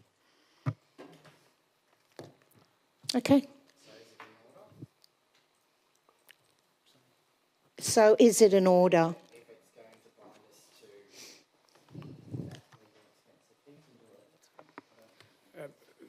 Thank you, councillors. You enter into caretaker period tomorrow. You do have the ability to deal with that. Councillors, you may, though, turn your minds to whether this matter is urgent in the sense that it cannot be dealt with at a future time or not.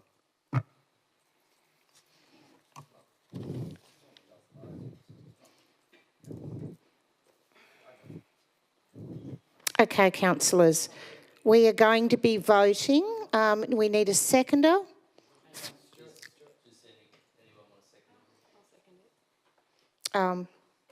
Councillor Glanville, here we go.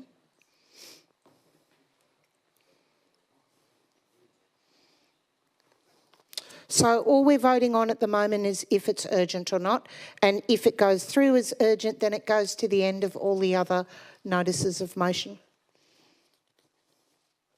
Agree?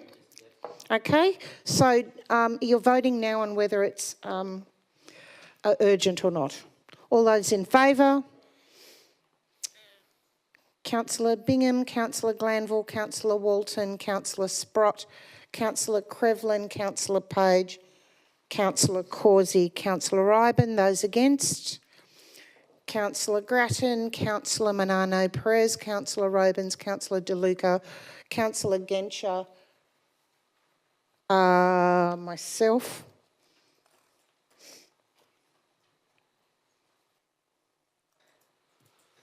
I declare that carried.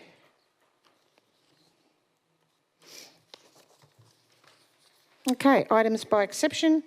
Sorry, I've also got an urgency motion. Now, this one needs to be in closed session, I believe, on advice from staff. So it's concerning discontinuation of legal action on an issue. If I can make a suggestion, Councillor Corsi, with your permission, Madam, I will be moving a procedural motion that we go into confidential to deal with the items there before 10 o'clock, because I think there's some urgent stuff. I would suggest you move your urgency motion in confidential at that time.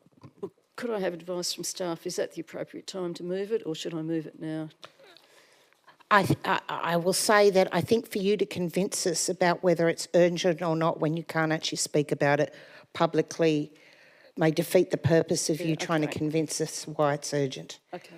All right? Okay. So if we can move it to confidential, we'll knock it over then. Okay, councillors, I will now call out items. And you can advise me if you'd like to call the item out as we go through. 9.1, Audit and Risk Committee minutes. 9.2, Monthly Investment Report. 9.3, motions. Yes, I'll call that. 13.1, Killarney Heights public toilet, sorry, not public shops. Have I jumped 12.1. Oh, sorry. 12.1. I'm calling 12.1, yes. Yep. Yep. Yes, yeah. 13.1, Killarney toilets. Yeah, I'll call that too. Sorry. 13.2, proposed names for the 4 council roads. No, I'm not calling that. 13.3, Councillor Genscher. Causey. 13.4, response to notice of motion, traffic calming measures. 18.1.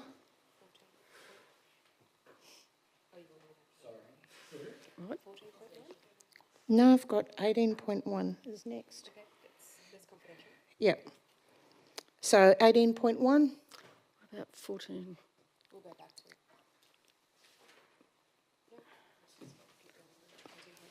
18.2. Sorry, I will missed call, some. if that's okay, 18.1 because I do have some questions arising from some resident letters. 18.2. 18.3. Sorry, we seem to have missed. So I'm not sure where we're up to now. Yeah, we've missed some. Well, I'm also going from. We're going through the agenda and then we'll go back through the notices of motion to see if there's any that need to be called. So we're just in closed Okay, all right. session at the moment? Yeah.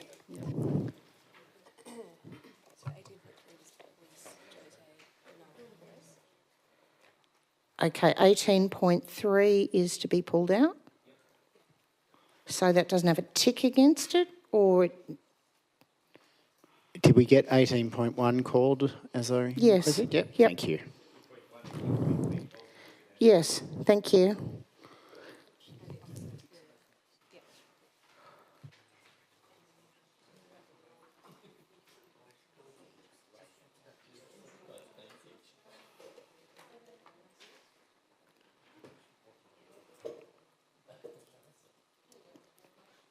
Automatically.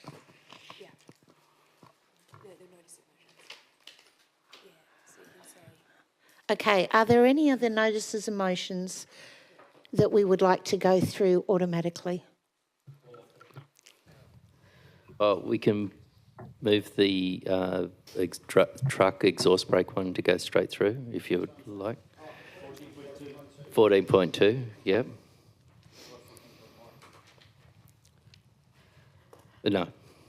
Okay. Sorry, we're calling ones to go through automatically now, or ones that we want All right. to. We'll just call them out one by one. Can I call out the ones that I want to call out? Yes. Thank you.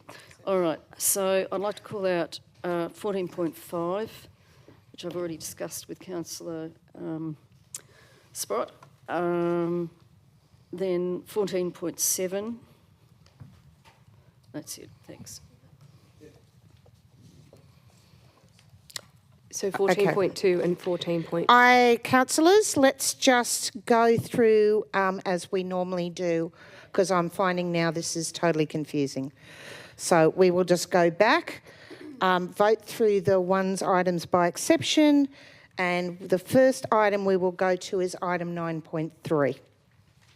So, items by exception, all those in favour? No, we're not going to. We're going to go through them as we normally do. So I called 9.3 out. Oh. Don't worry, we're all, believe it or not, I think we're all on the same page. Okay, all those in favour? Unanimous, thank you. First one up is item 9.3.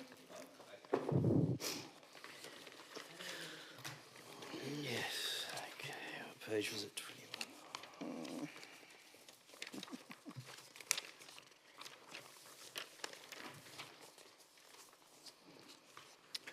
Okay.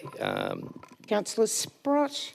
Yes, I want to make some amendments. I'm not sure who wrote these, but I'm not happy about the mandatory behavioural training of dogs. I would like that changed, the word mandatory to recommend. I don't believe we're in North Korea just yet, and making things mandatory. Can we have a seconder? Councillor Page. So I want to change mandatory to in point 3 of the local government, animal, page 23, animal management, point 3, change the word from mandatory to recommend behavioural training. Also on page 24, number 7, the built environment response, remove point 1. I believe we've already spoken about this. We already had a motion about this, and I don't know why it's come back to us again. So that's, I want that removed as well. And then we can move forward and vote on it. Okay, Councillor Page is a seconder. Just need to fix that up. Great. Councillor De Luca? Thank you. In view of the candidate safety issue still not being addressed by the New South Wales government, and I don't know what our CEO has been able to do, but in the absence of the actual matter proceeding, could we please include the motion concerning candidate safety that was passed at the last meeting? Yes, that can be added, and from memory, that is a topic that comes up at that conference. All right. Anyone else have anything to say, or can we move on this? Yes, I have a question. Yeah. So in regards to point 4, sorry, the animal management, point 4, I don't understand what that sentence means. Introduction of mechanisms to ban persons from owning a dog on serious circumstances. So is it the dog who's the issue, or is it the person? It's probably both. Yeah. Through the CEO to Ms Kerr. Through you, Mayor, that would be that a person would be prohibited from owning a dog where there had been past offences related to dogs that they'd had under their ownership. Can we make it perhaps a little bit clearer? Even on to in? Well, the grammar's perhaps not right. So maybe in serious circumstances or something? Councillor Manano Perez. Yes, still on this point as a question. I mean, look, I'm not sure on this one, but I think legislation already exists at state level, at least, about animals being owned by people. I think the legislation already exists. I'm not sure, but that's something for legal. And even if it does not exist, is that legally, can we do it from a local government point of view? Thanks. Councillor, thank you, Councillor. Through to Ms Kerr. Through you, Mayor, my understanding is that there's no legislative provision to prevent somebody from owning a dog. What we would be recommending if Council to endorse this was for Local Government New South Wales to advocate to the government to change the relevant act. Councillor Causey. Look, I'd just repeat what Councillor Bingham said about on serious circumstances, and suggest that we include the actual wording that Ms Kerr used about where there's been a serious offence committed, so that we explicitly understand what it's getting at. Okay, terrific. So can we move on this now? Okay, putting this to the vote.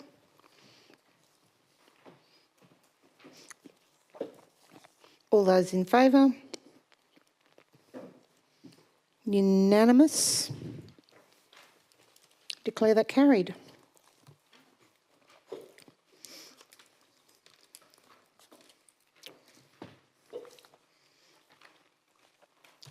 Response to notice of motion 12.1.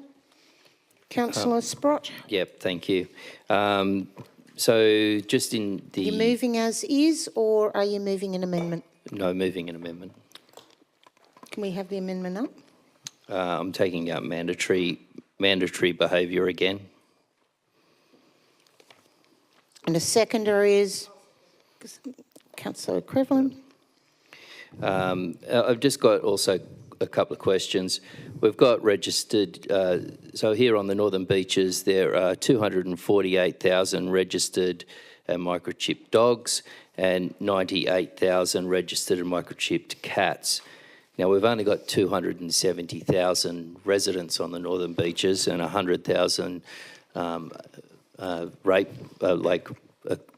houses or apartments. So does that mean every single person here on the Northern Beaches has a dog or a cat? And if so, there seems to be a problem with the way we're managing this, and we need to fix that. So obviously, when they die, we're not taking them off the register. That's right. Is that correct? Yeah. So we need to implement some sort of thing that we can remove them, so we have an accurate amount, an accurate count, and we've got accurate numbers to work with.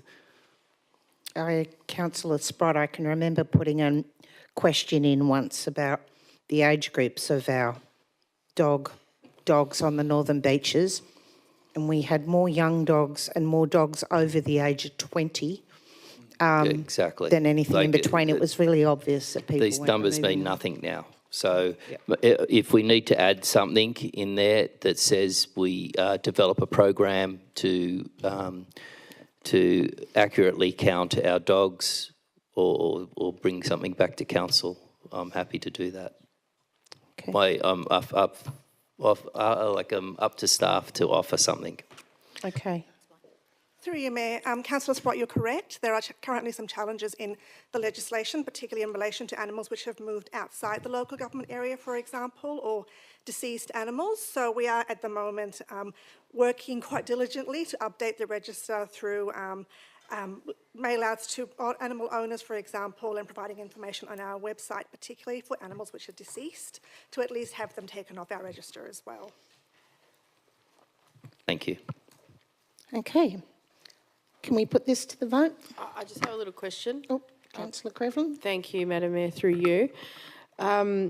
Just curious about how that data is being collected. If you're reaching out to the owners, I'm wondering if there's a possibility we could start to work with the vets, because they do collect the data. I took, my dog went to the vet today and he got scanned for his microchip on the spot. So they have the data there, and if they're, dealing with putting animals down and what have you when they're sick, whatever, you may be able to get the information quickly. Okay, thank you. Councillor Glanville. I wanted to speak to the motion if I can. No more questions. Okay, you can move into debate. Thank you. I just wanted to thank the staff for their work on the report. It is pleasing to see the number of new initiatives that have been identified and that will be rolling out. I think that there's probably a little more that we could do on the cat front, as was added to my original motion by Councillor Sprott. But this is always a sort of area where it's a work in progress, and so thank you for working with the many stakeholders in this area, and I've had some positive feedback about some of the engagement that's been had, and this is a area of great interest for the community. I think we all perpetually get tagged or contacted about off-leash dogs or dogs barking, and so I think that it's really important that as a council we're taking a leadership role and being proactive. So hopefully some of these new initiatives can make some strides. Okay, thank you. Councillor Sprott, anything to Yes, say before we put this to the vote? Just want to take out mandatory behaviour training again in this one on page 29.1. Just want to make sure that we're not, it's a cost of living crisis, and when some poor family wants to buy a little puppy for their kids and they've got to spend $300 on training the thing. It's, anyway, all right, thank you.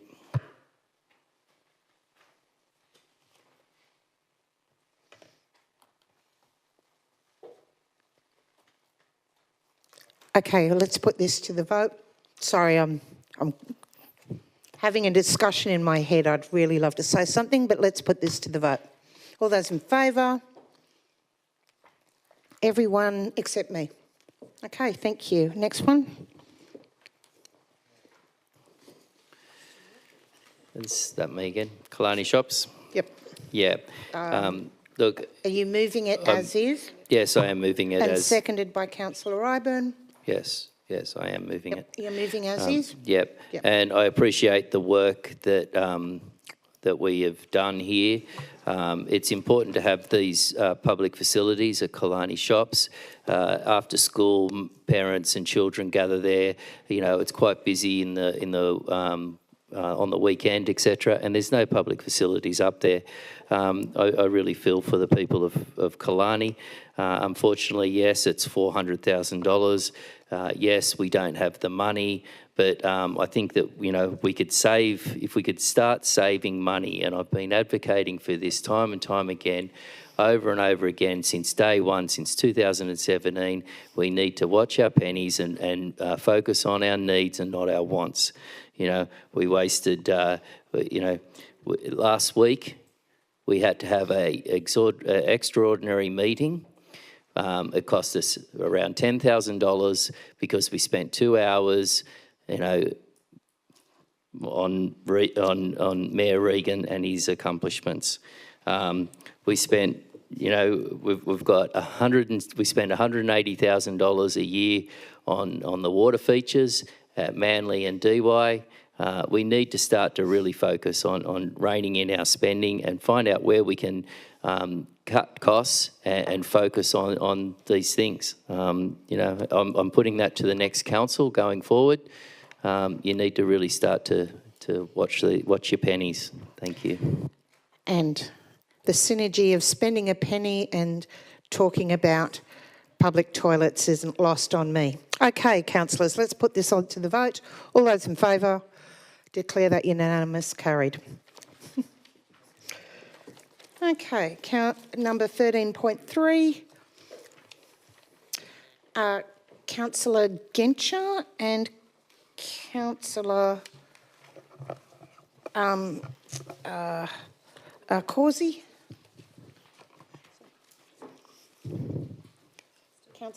Councillor Genscher, are you moving as is or an amendment? Questions first. Okay. Depending on the response. Questions? Questions. Okay. Fire away. All right. Thank you, through you, Madam Mayor. How were being that the three key factors of amenity, traffic flow, and improve safety, how were they weighted? Those three key factors in terms of forming the recommendation.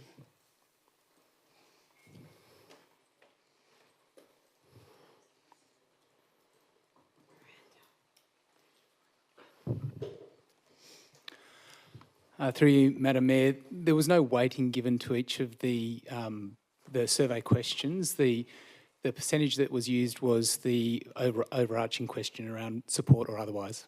Okay.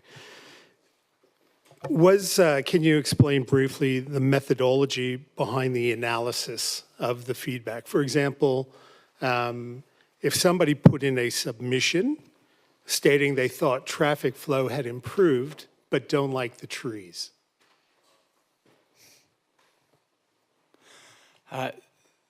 Through you, Madam Mayor, each one was counted against each of the topics. So if you had a comment or a submission that made multiple comments against a topic, it was rated against multiple topics. Okay. Through you, Madam Mayor, was there communication provided with the survey indicating that there is no funding available and that grant funding would be needed to complete this project?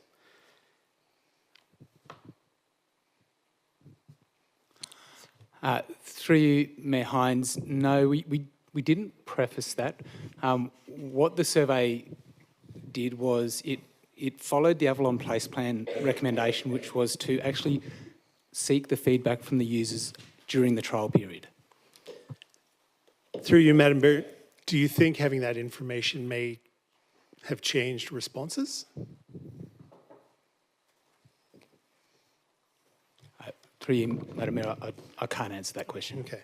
Through you, Madam Mayor, back of envelope figures, what do you estimate the cost to upgrading of the level of finish of the infrastructure would be?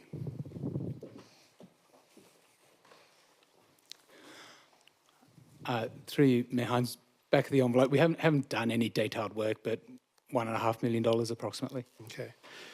And what would the cost return or revert to the pre-trial straight? And is there available funding for that?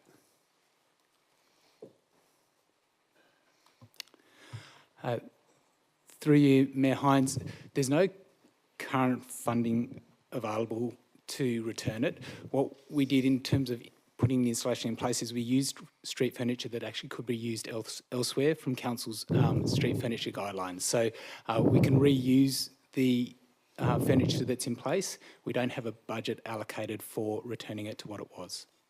Okay. Through you, Madam Mayor, it appears to me that amenity obviously can be subjective, but my question is, was the data and statistical information regarding traffic flow obtained through standard roadside or physical data recording devices as prescribed by Transport New South Wales, or is it subjective?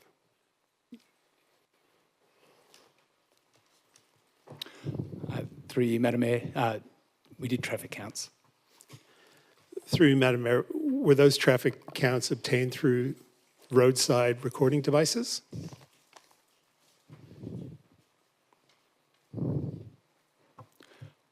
Through you, Madam Mayor, we'll check that. We believe so. We'll double check that though and come back to you. Okay. Through you, Madam Mayor, once that's double checked, if that information could be provided, indicating improvement or not.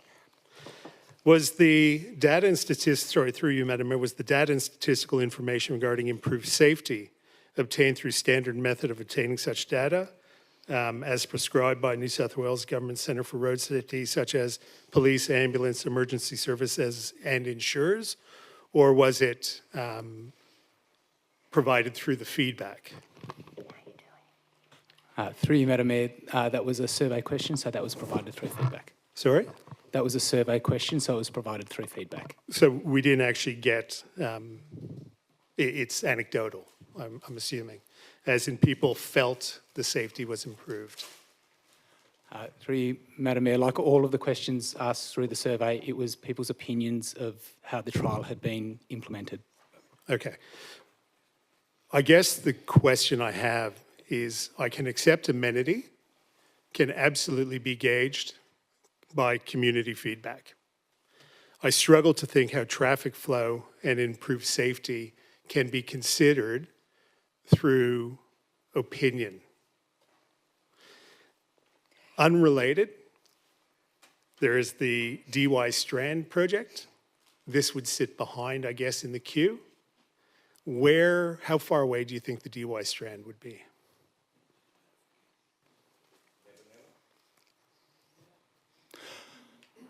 Through you, Madam Mayor, we haven't received any grant fundings for that at this point in time. Okay. Being that I don't think we're in a rush, I do have an amendment now to this.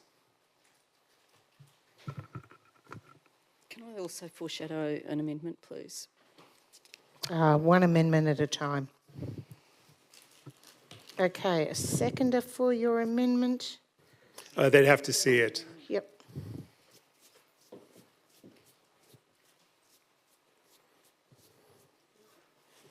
So no one else has seen it? No. Okay. Sorry. Yeah. It's here.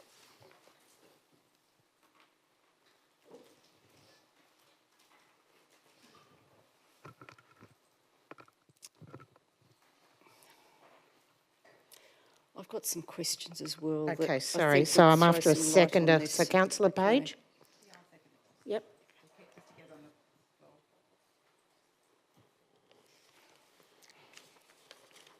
Okay, Councillor Genscher, do you want to speak to your amendment? I do. Thank you. Not mentioning all of the issues involved in this project and how it was delivered. I'm speaking tonight only on the report of community feedback presented in the agenda. And specifically on the 3 key areas of improving amenity, traffic flow, and safety. The executive summary suggests that the feedback indicated a high level of support for the trail to be extended or made permanent. We have to ask, what is the standard percentage or level of support that Northern Beaches Council uses in determining a ranking of high level of support? There was the information was provided of combined figures, 25% seeking an extension to the trial, 42% seeking a permanent solution, resulting in a perceived result of 67% as a high level of support. However, 25%, the indication is that they were seeking an extension. I did not read where they sought an extension and sought permanence. So I'm kind of confused why that combination was made. I think they should stand on their own as figures presented to the community. 42% want permanence, 25 want an extension, 33 do not want permanency. That being said, based on Council's assessments of the results of the survey, it is recommended for the installation to be formalised and made permanent. This is the problem with the report and the recommendation. This recommendation was based on the survey results, on the questions asked and how they were asked, but not on the presentation or communication of all the information to the community. Did the survey inform the community of the availability of current or future grant funding, timelines, costs? Did the survey indicate the cost of permanent solution or the removal of the trial infrastructure? Did the survey questions include any information or findings from accurate measurement of traffic flow or improved safety? It is fair to say that the opinions and results through community feedback, although valuable, might have changed if this information was presented along with the survey. Back to the 3 key factors of amenity, traffic flow, and safety. Community consultation certainly gathers opinions and analysis on what the community wants. However, traffic flow is not measured by community opinion. Improved safety is not measured by opinion. They are safety outcomes, usually from police, ambulance, emergency service insurers, as I mentioned before, and roadside device traffic monitoring. As a result, I think this report and the community consultation do not put us in a position to move forward at this stage. It relies on general anecdotal opinion, which is great, but not reliable in 2 of the key factors for which this report is based on. Hence my amendment. Okay. Councillor Causey? Yes, I'd like to ask a few questions, please. Yes. Okay, so I've already sent some of these to staff. Regarding the finances, so how much was the original grant from New South Wales Government for this project?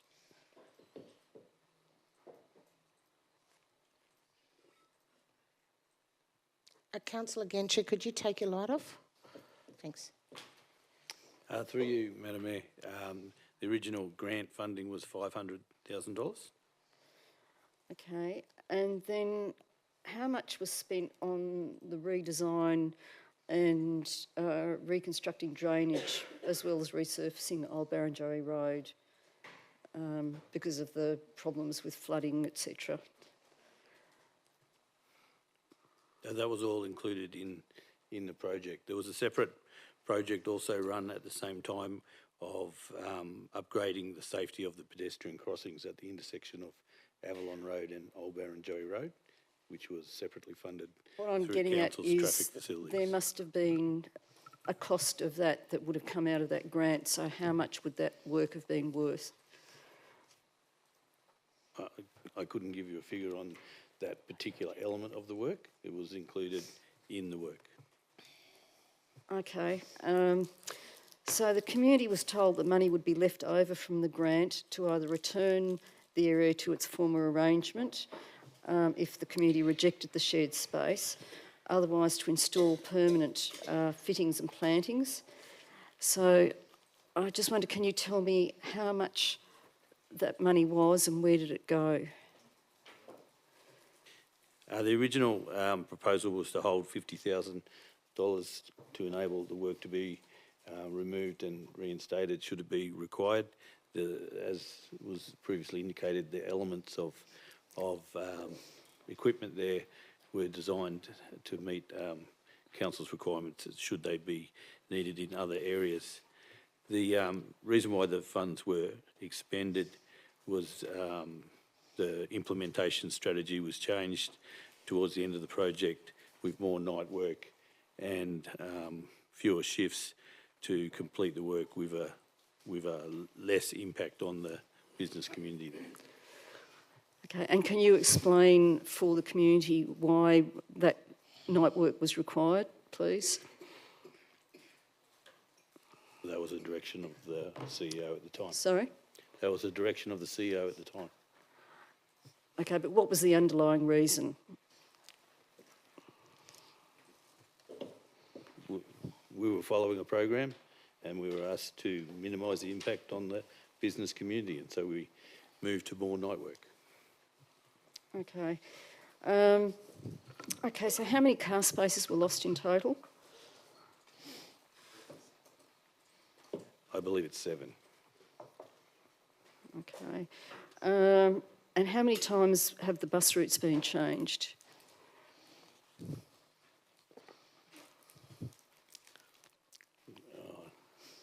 Don't have that data in front of me.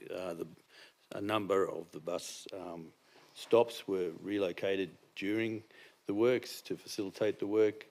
There was a separate project again on Barrenjoey Road with Transport for New South Wales, which relocated the bus stop near the Shell service station on Barrenjoey Road, and the local bus stop was moved around the corner into Old Barrenjoey Road southbound, with the bus stop slightly relocated on Avalon Parade to better facilitate bringing patrons to the centre of the town centre. Okay. How have the changes increased safety at the pedestrian crossings? Through you, Madam Mayor, the reduction in turning movements there and the narrowing of the road down to one trafficable lane through a pedestrian crossing now enables that to meet the standard required of a pedestrian crossing. So since the work was undertaken in March last year, there's been no pedestrian accidents at that location. Okay, Councillor Causey, I'd like to move us into debate now, since you have another amendment as well.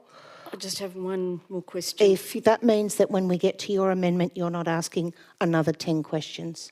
No, I'm not. Okay, all right, one more question. So my last question is that one of the council staff showed me actually how the modelling was done for the road safety at the time, which showed significant delays on one of the lanes of traffic coming out of Old Barrenjoey Road.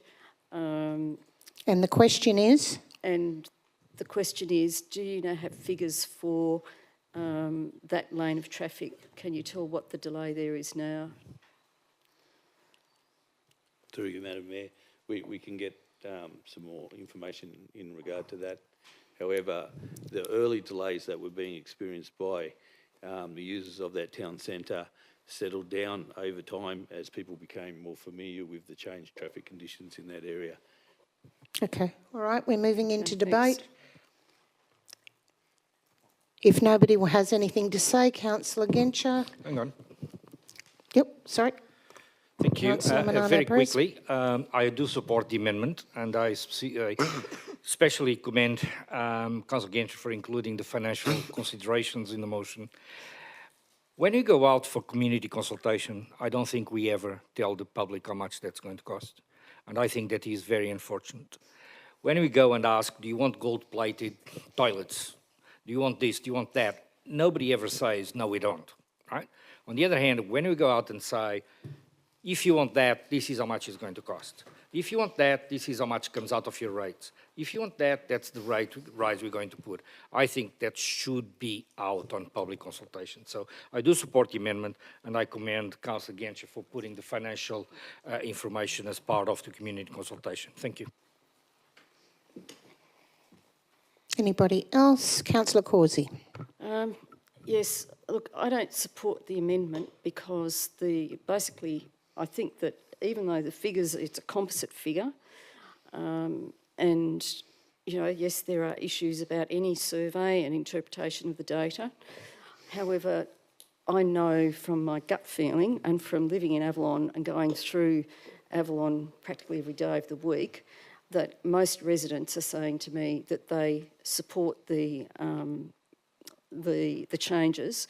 There are issues with them, but they support the changes, and this data to me, the 67%, does indicate that there is a high level of support for the changes. The comments in the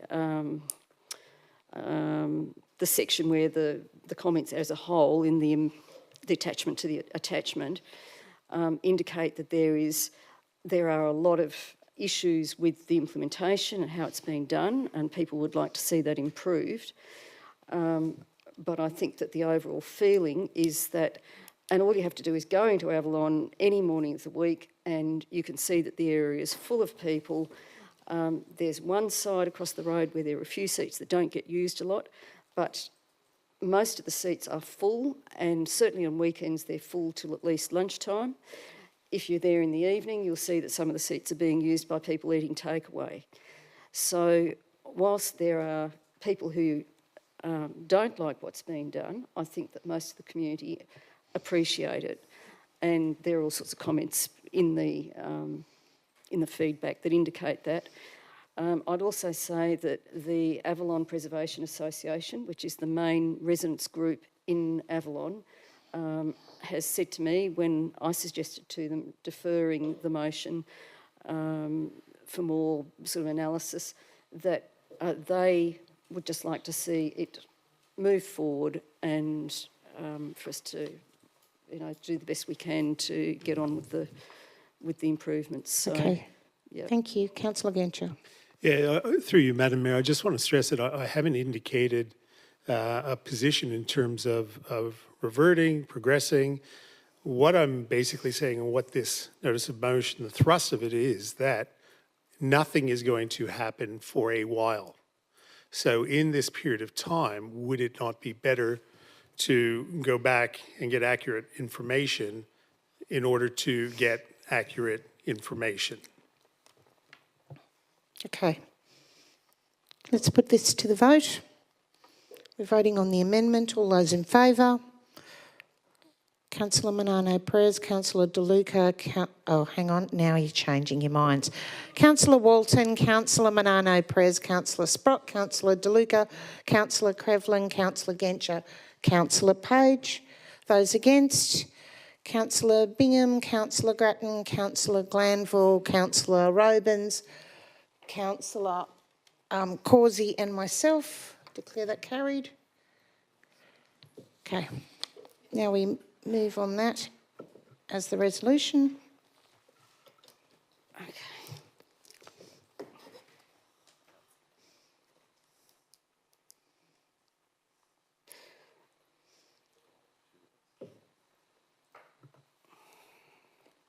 Genscher and Page.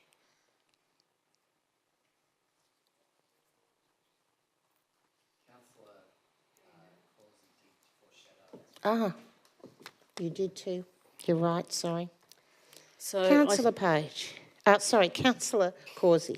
So I did send an amendment as well to governance.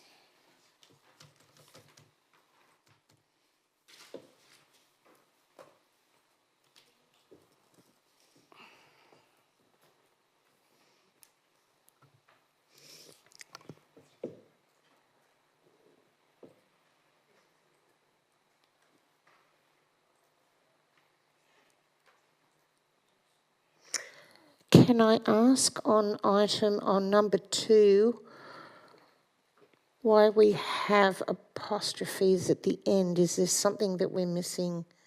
At the end? Quote marks? No, sorry, they Okay, should all be right. there. All right.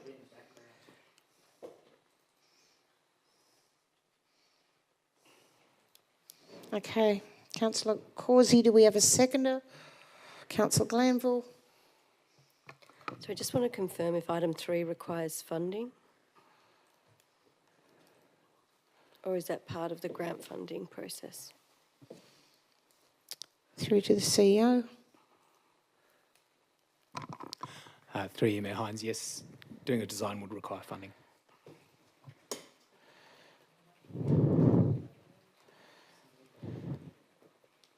Can it come through? Sorry, am I allowed to ask a question yet, Mayor? Yes. Can it be funded through existing operational budgets, or would we need to find an alternative source of funding for that? Mr Pfeiffer?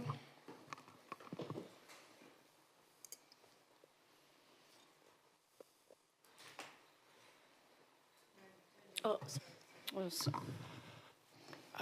Through you, Mayor Hines, we don't have it within the existing budgets. An allocation would have to be made. Okay, thank you. I have a question. Me too.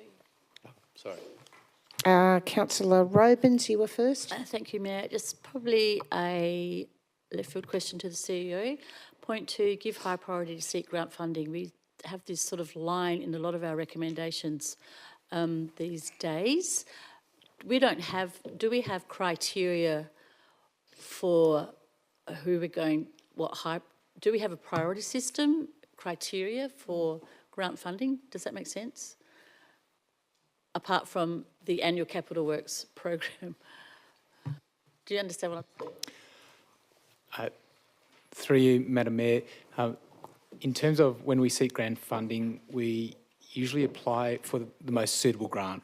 And so the most suitable project will be allocated to that grant. So my second question is, we've got the Manly Place plan, we've got Avalon, we've also got DY, with regarding seeking funding to, how do we prioritise those? And I would imagine it would be similar funding sources, or they're different?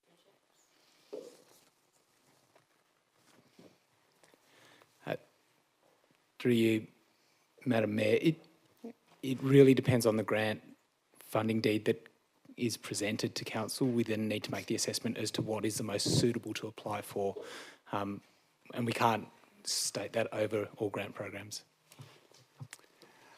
Just a point of order, Madam Mayor. I note Councillor Grattan's observations. In accordance with clause 11.10 of the Code of Meeting Practice, it says a motion or amendment to a motion which, if passed, would require the expenditure of funds on works and or services other than those already provided for in Council's current adopted operational plan, must identify the source of funding for the expenditure that is the subject of the motion. So therefore it hasn't been. So is that in order or out of order?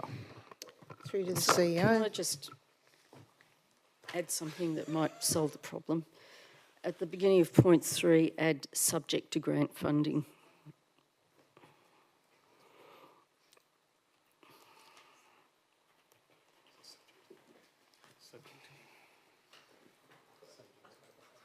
I can't see the word subject to grant funding. um, Okay. Question. It's in there now. All right. Yeah. Question on that one. My experience tells me unless you've got a design, you get no grants at all. That's right.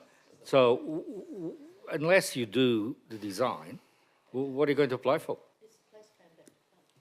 Yeah. So honestly, I mean, you can put subject to grant funding, but that's never going to happen. Okay, Councillor. That's my experience with grants, but I stand to be corrected. Councillor De Luca. I note the advice that staff gave us during the debate on my motion concerning the state government's handling of the Northern Beaches, that grant funding has dried up and that we have not been successful in most grants. Okay, commentary. So can I ask my question now? Yes. Remember? Yep. So the study in like on number 0.3, is that something that we would tender out, or is that something that staff could do, or maybe Craig could do it on the weekend when he's not busy? Like, how in depth is that? That's my point. Is it, when you say it's going to cost funding or cost money, is it something that we have to tender out for, or can we do it ourselves? Through you, Madam Mayor. We have a town centres group in the Parks area of council, and it's something that may be able to be dealt with there, but I imagine that they already have a full book at the moment, and it's something that would have to be further looked at. So further down the track, 6 months, 12 months, maybe we could just have staff look at that? Is that, and then we could apply for the grant? In the meantime, we could apply for the grant or something? I don't know. Do you like that, Miranda? Yeah, look, being realistic, I'm happy to change it to a 12-month time period. We know that nothing will happen in the next 6 months. Okay, Councillor De Luca. Is there any indication of actually how much that respective study, if we weren't to get a grant, would cost? Is there any modelling considering DY, Strand or anything else? Through you, Madam Mayor, it really depends on the extent of the design. For instance, when we did DY, we designed the whole town centre. Here we're talking about a section between Avalon Parade and the entrance to the car park near Woolworths. Alternatively, the whole town centre could be designed at the same time, and that would have a substantial change in cost. Okay, councillors, I think we've discussed and asked enough questions for you to make a decision. So if we can put this to the vote, those in favour? Councillor Bingham, Councillor Grattan, Councillor Glanville, Councillor Sprott, Councillor Causey, Councillor Regan and myself. Those against? Councillor Walton, I'm gathering. Thank you. Councillor Manano Perez, Councillor Robins, Councillor De Luca, Councillor Crevlin, Councillor Genscher. Declare that carried.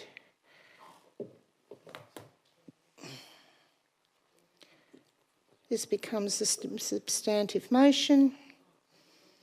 Hopefully no more discussions. You've all kind of got... I'll speak against it. Okay. I've been looking at the poor gentleman up in the gallery who has been shaking his head all night. And I also noted the points of Councillor Genscher, and I know the experience that we've seen at DY Strand, and it's not good. I do not frequent Avalon, but every time I have, I've had shop owners and residents say, this is not good, particularly in relation to the road changes that were made. Apparently no longer cars can turn into the shopping area, and therefore cars are just going by and not stopping. So that has adversely affected business. And this is why at least Councillor Genscher's motion allowed for further consultation, more specificity in consultation, and I think that would have been the better option. I cannot believe that Council continues to further these matters based on a grant originally, and then not consider that in the future there might not be further grant funding.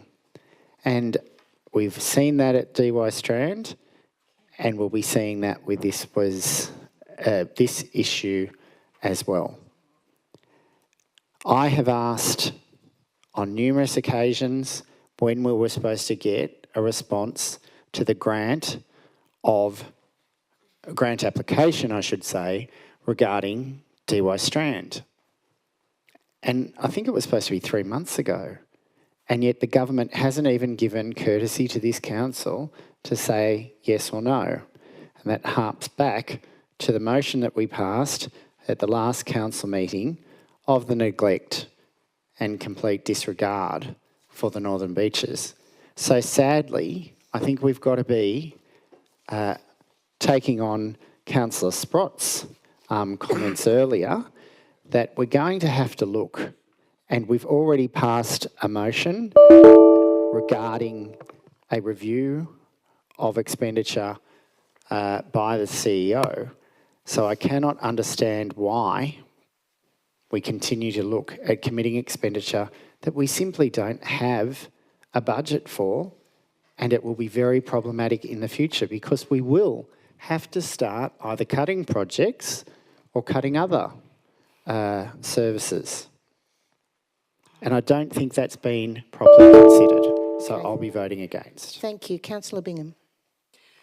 I've been on council for 12 years and I still haven't had projects that have been delivered, but I'm ever hopeful. It took me 10 years to get toilets down at East Esplanade, but if I didn't have the motion in the first place, if it didn't get in the program, if it didn't finally get up the priority line, it would never happen.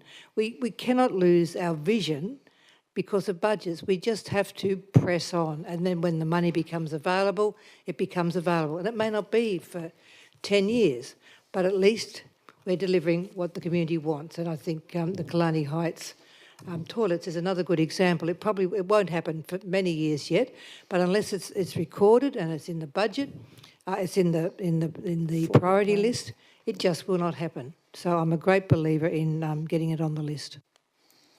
Okay, thank you. With that, can we put this to the vote? I'd just like to speak to it, if that's all right. Councillor Causey, I would strongly recommend that you don't. You can still have a point of view, but please make it very short. Otherwise, we can just keep continuing. I do want to make a comment. I know I've already made a comment. You've made a number of comments, so please keep it very short. I just want to say that the community had suffered a lot of disruption as a result of this project. There were things that went wrong that, things often go wrong and can't be helped. But a lot of the businesses did suffer.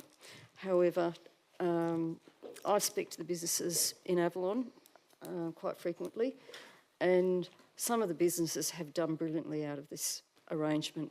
So 6 of one, half dozen of the other.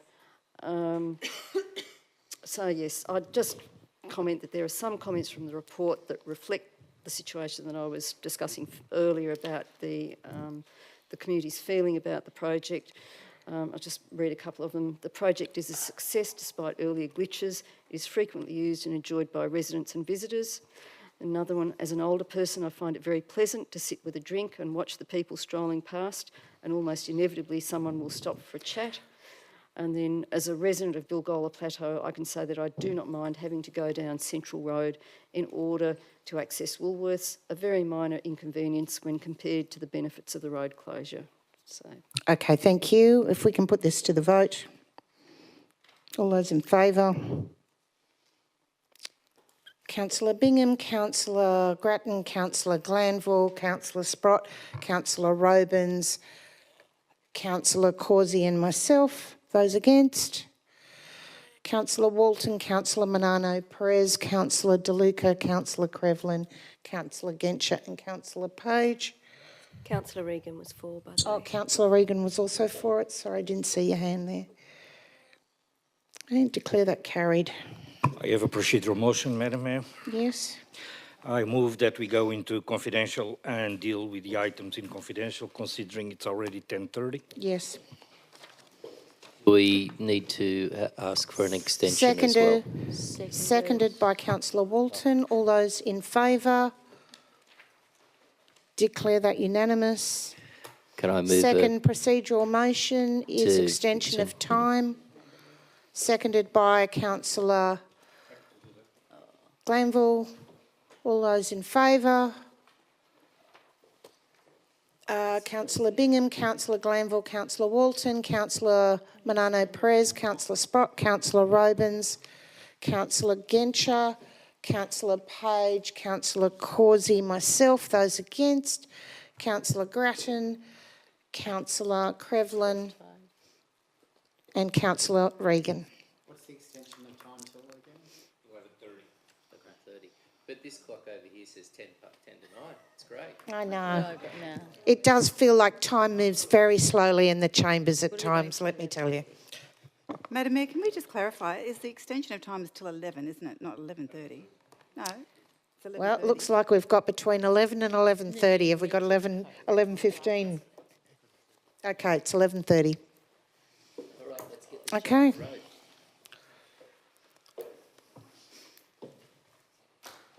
So we're moving into confidential, which gives us a minute or two while we move some people out of the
1, Stewart and Ramsay Street seawall works. We're a bit lost. Come on. There were 3. 18.2, DY gross pollutant trap.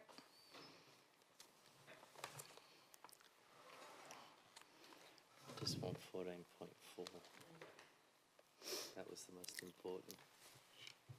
And 18.3 was the annual performance review of the CEO. Thank you very much. All right, so now we're having a bit of a discussion about deferring all the noms till the next council, but Councillor Sprott is determined that we could do them all in a second. Just 14.4 is the most important, and that's the one that... 14.1 moved, seconded. No, I'm sorry. No. Okay, councillors, what do we want to do? I mean, it's 11:31, it's time to close the meeting. Yeah. All right, so thank you one and all. Declare the meeting closed at 11:31. Thank you, everyone. Thank you for your time.